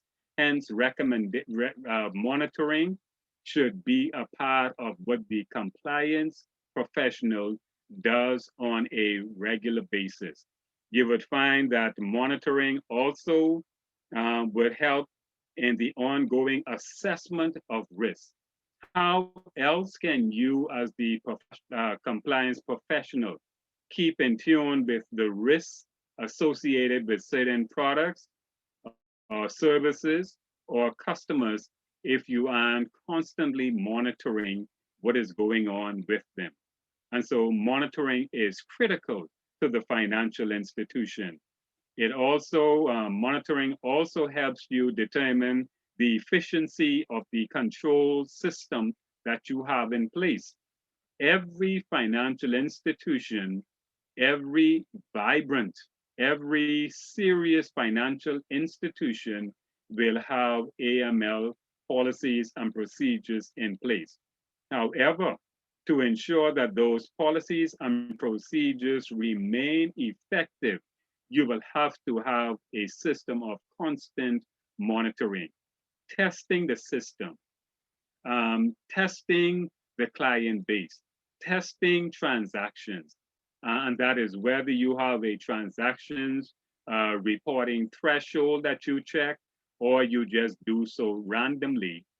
Monitoring is critical to the compliance process. You would find that when you are monitoring on an ongoing basis, it will definitely decrease the amount of time you spend in just outing fires within the institution. You will be proactive, you will understand the business, what is going on in the business, and be in a position to take corrective measures once you find that something is not going in the right direction. Monitoring also provides essential information for the compliance function. It keeps you attuned to what's going on in the institution, and it also helps you to be in a better position to inform senior management and the board about what needs to happen within the institution. Do we need to revert? Do we need to move resources from one area to another? Do we need more training? Do we need a stronger STR regime, suspicious transactions reporting regime? Do we need to perhaps examine whether or not we want to stay in this product line?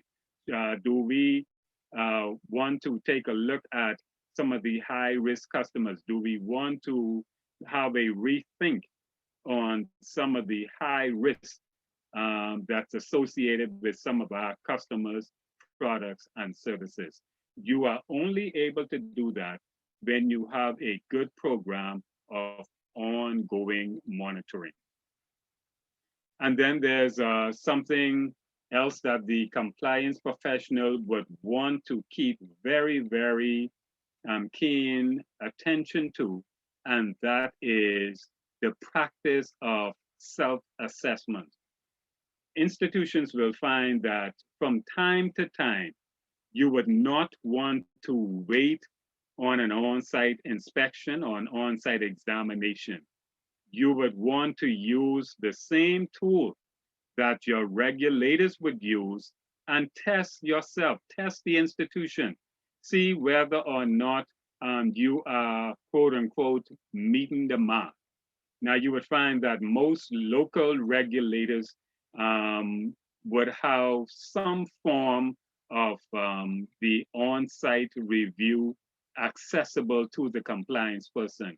So you take that same document and do an internal review, do an internal test, do a self-assessment test on the institution to see if there are any material weaknesses, to see whether or not you are in tune with all of your regulatory obligations, to see whether or not you are able to predict what will be the outcome of your next review, your next on-site examination. So self-assessments are strongly recommended for every financial institution. It is good that you check yourselves to see whether or not you are doing all that you can do to ensure the highest level of compliance within your institution. It certainly can help you identify weak areas that need to be enhanced before external eyes are exposed to them. Now, are there any questions about self-assessment? Testing yourself within the institution. Are there any questions? Are there any comments? Did anyone have any experience with a self-assessment process? And do you want to share what some of your experiences were?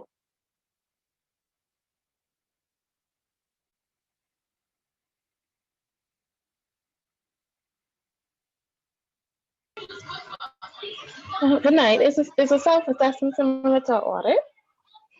It is the very same thing, except that when we say self-assessment, implicit in the term self-assessment is that you are doing in-house the very same thing that your regulator would do when they come, or you are doing the same thing internally, let's say by your internal audit department, that the external auditors are likely to do when they come in. So you are right, it is a form of audit, it is a form of inspection, it is a form of examination, rather than having it done by someone from the outside, you are doing so internally. And that gives you the benefit of taking corrective measures, taking corrective steps before persons come from the outside. Very good question. Is that clear to you? Is my response clear? Yes, thank you. Okay. And so let us look quickly at a few more benefits of self-assessment. First of all, it helps you to understand product vulnerabilities. It helps you to understand vulnerabilities of your distribution channels or your customer base.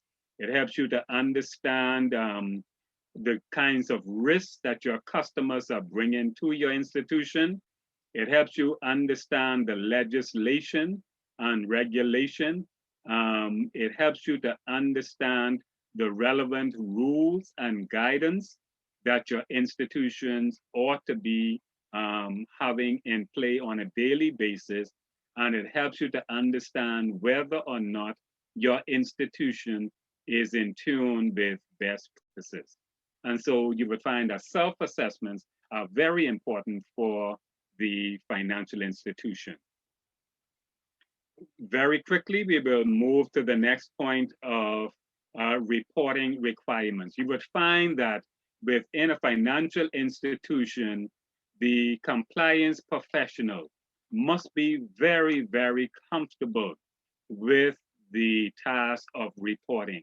That person should be ready on a as needed basis to report what's happening or to provide state of the compliance regime at any point in time.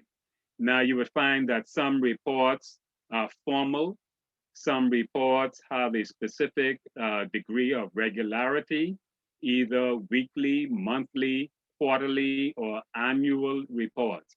And then you may find that you as the compliance professional may be called upon to provide report on the spur of the moment or without notice. That is why the compliance professional must be fully abreast of what's happening within the institution, because reporting is a critical aspect of your work on a daily basis. Now, you would find that reporting also lines up with an effective governance program within your institution.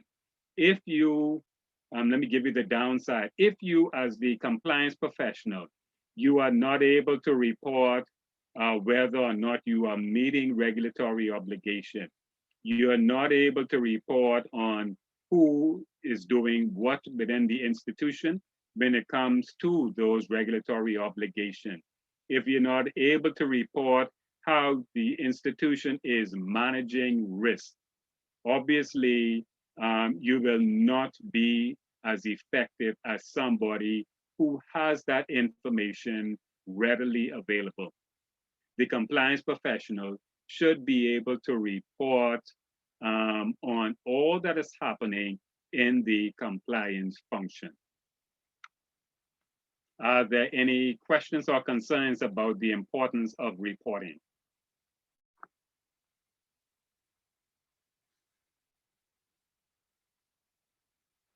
The final point I would make about reporting is that reporting ought to be timely. There are times when the reports are required, as I mentioned before, on a specific time schedule, and you would know in advance when the report is due.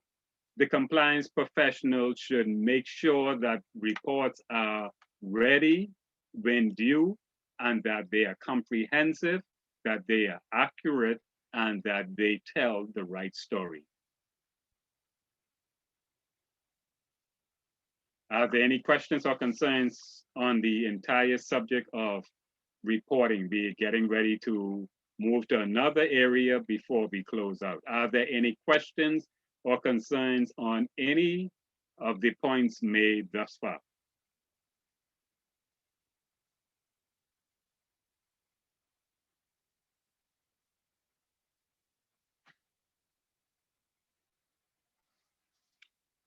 Okay, the final area we will deal with this evening, everyone is so quiet tonight, will be the area of relationship management, the what, who, and why.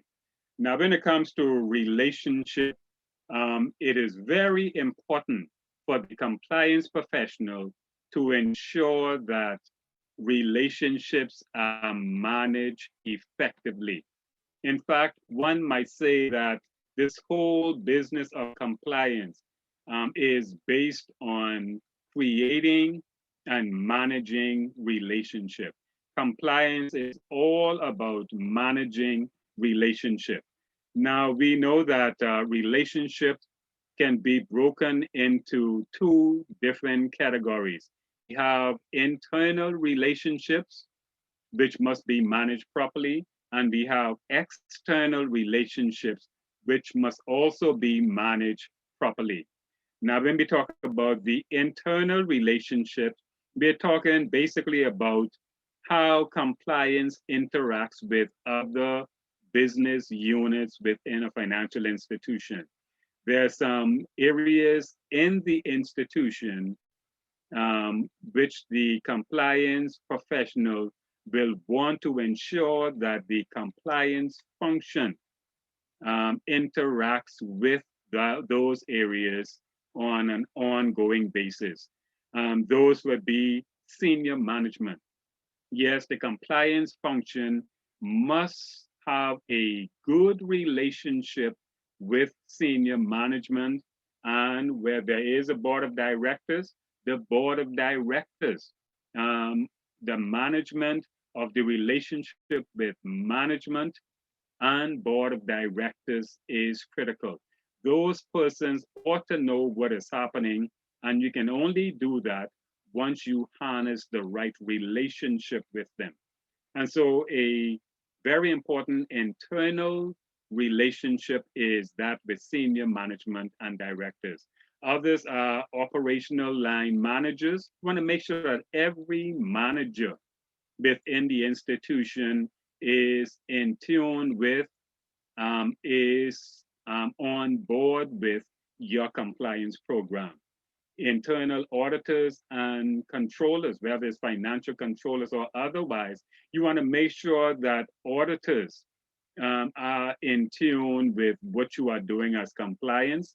And so you harness a good relationship, a good rapport with internal audit. We know that quite a few of the functions of internal audit overlaps or actually are entrenched in the entire compliance program. And so you want to maintain a good relationship with internal auditors. You also want to maintain a sound relationship with risk managers. If you have a risk management section, the compliance professional and the risk manager ought to communicate regularly on matters of mutual importance. And then if you are part of a group, you want to make sure that compliance is in tune with and has a good relationship with the head of compliance within the group. And so your institution, you as the compliance professional, you should make sure that you are conversing, you are communicating often with the overall head of compliance. And then there's HR and training. Engender a good relationship between compliance and HR. That is because HR are the ones, is the area that's responsible for bringing in employees. And so if they understand what you're trying to do from a compliance perspective, they will be in a better position to determine who to bring in and perhaps who not to bring in, or how to screen people for certain areas within the institution. And so compliance would want to have a good relationship with HR.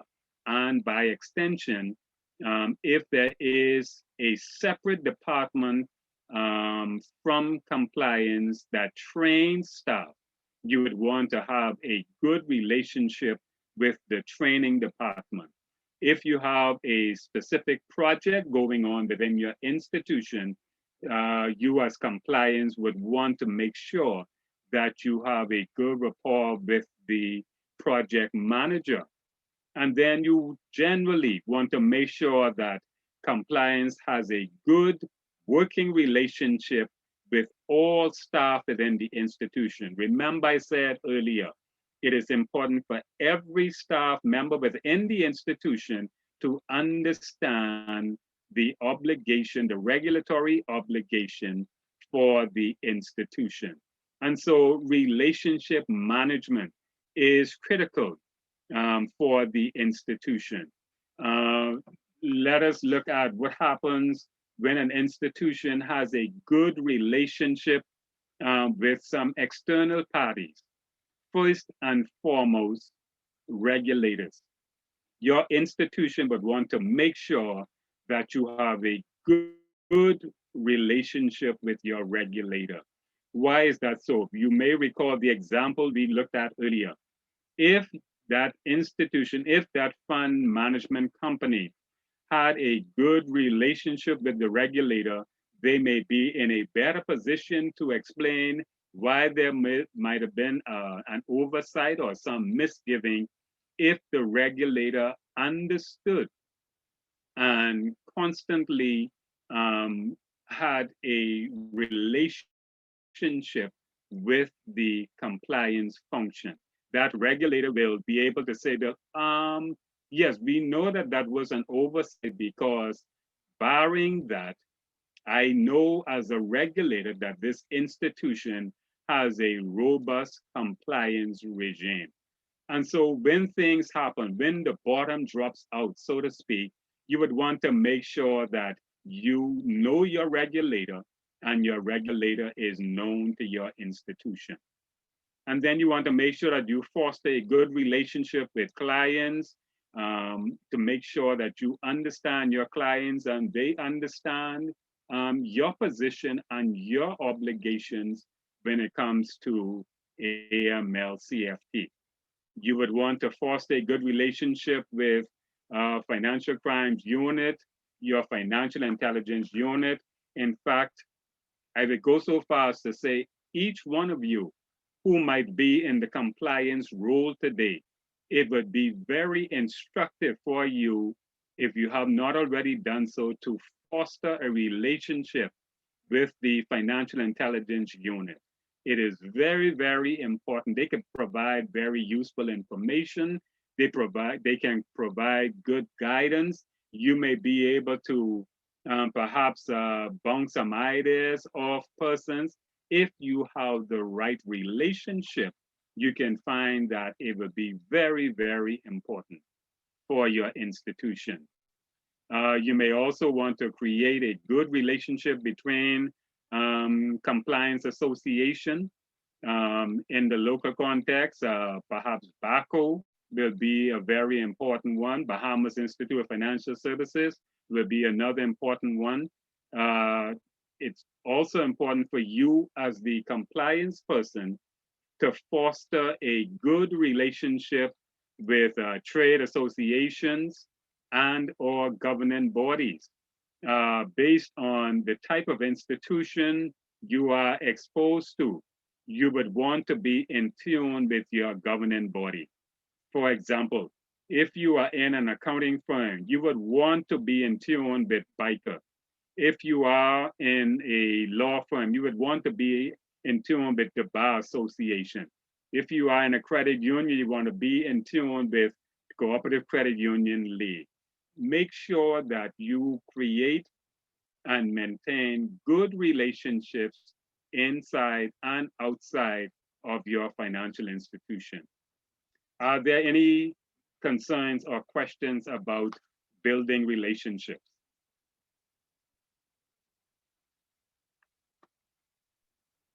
No, sir.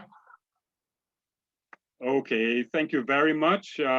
What we will do, we will pause at this point, and I would just do a brief summary to say that compliance professionals are very essential to the overall success of the financial institution. You are the key person to ensure that compliance is what it ought to be, that the institution is fully compliant with all of its regulatory obligations. You would want to keep in mind that training / education are critical to good compliance.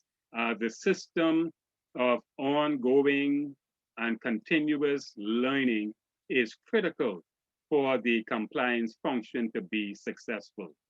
You may also want to remember that compliance is very important when it comes to providing advice, guidance, and giving assurance to the persons within the institution. You would want to remember that monitoring of transactions, monitoring of client base, monitoring of products and services, monitoring on an ongoing basis is critical to the overall success of the financial institution, as is the process of reporting. Everybody within the compliance role ought to be minded that reporting is critical, both internally and externally. And the last point, compliance, you as the compliance professional or all persons working in the compliance function should remember that compliance has a duty to manage relationships on an ongoing basis. Relationships are critical to the ongoing success of financial institutions. With that, I will pause and thank you for your kind attention. Are there any questions or concerns before we close out?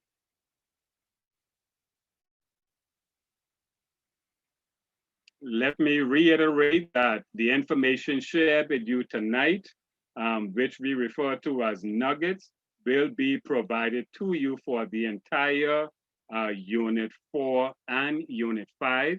It will be a summary of the critical points within each of those units. You will be provided with that information shortly.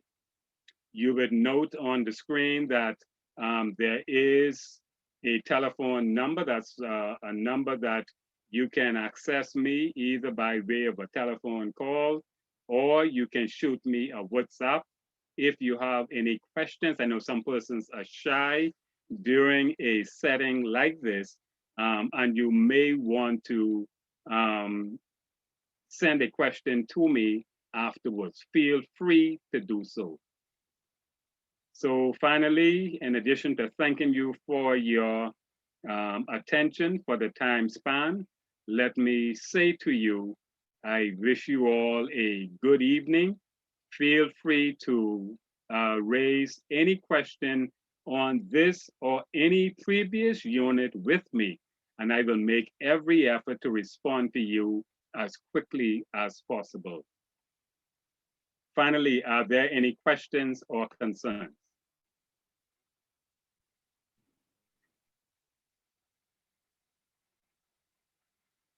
If not, then it is my duty to thank you again for sharing this time with us this evening.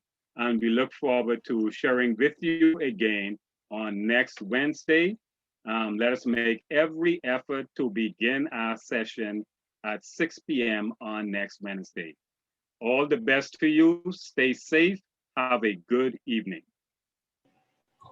Good night. Good evening. Good evening. Good evening. Okay, Good evening, thank you. Thank you so very much. Good evening. You're most welcome.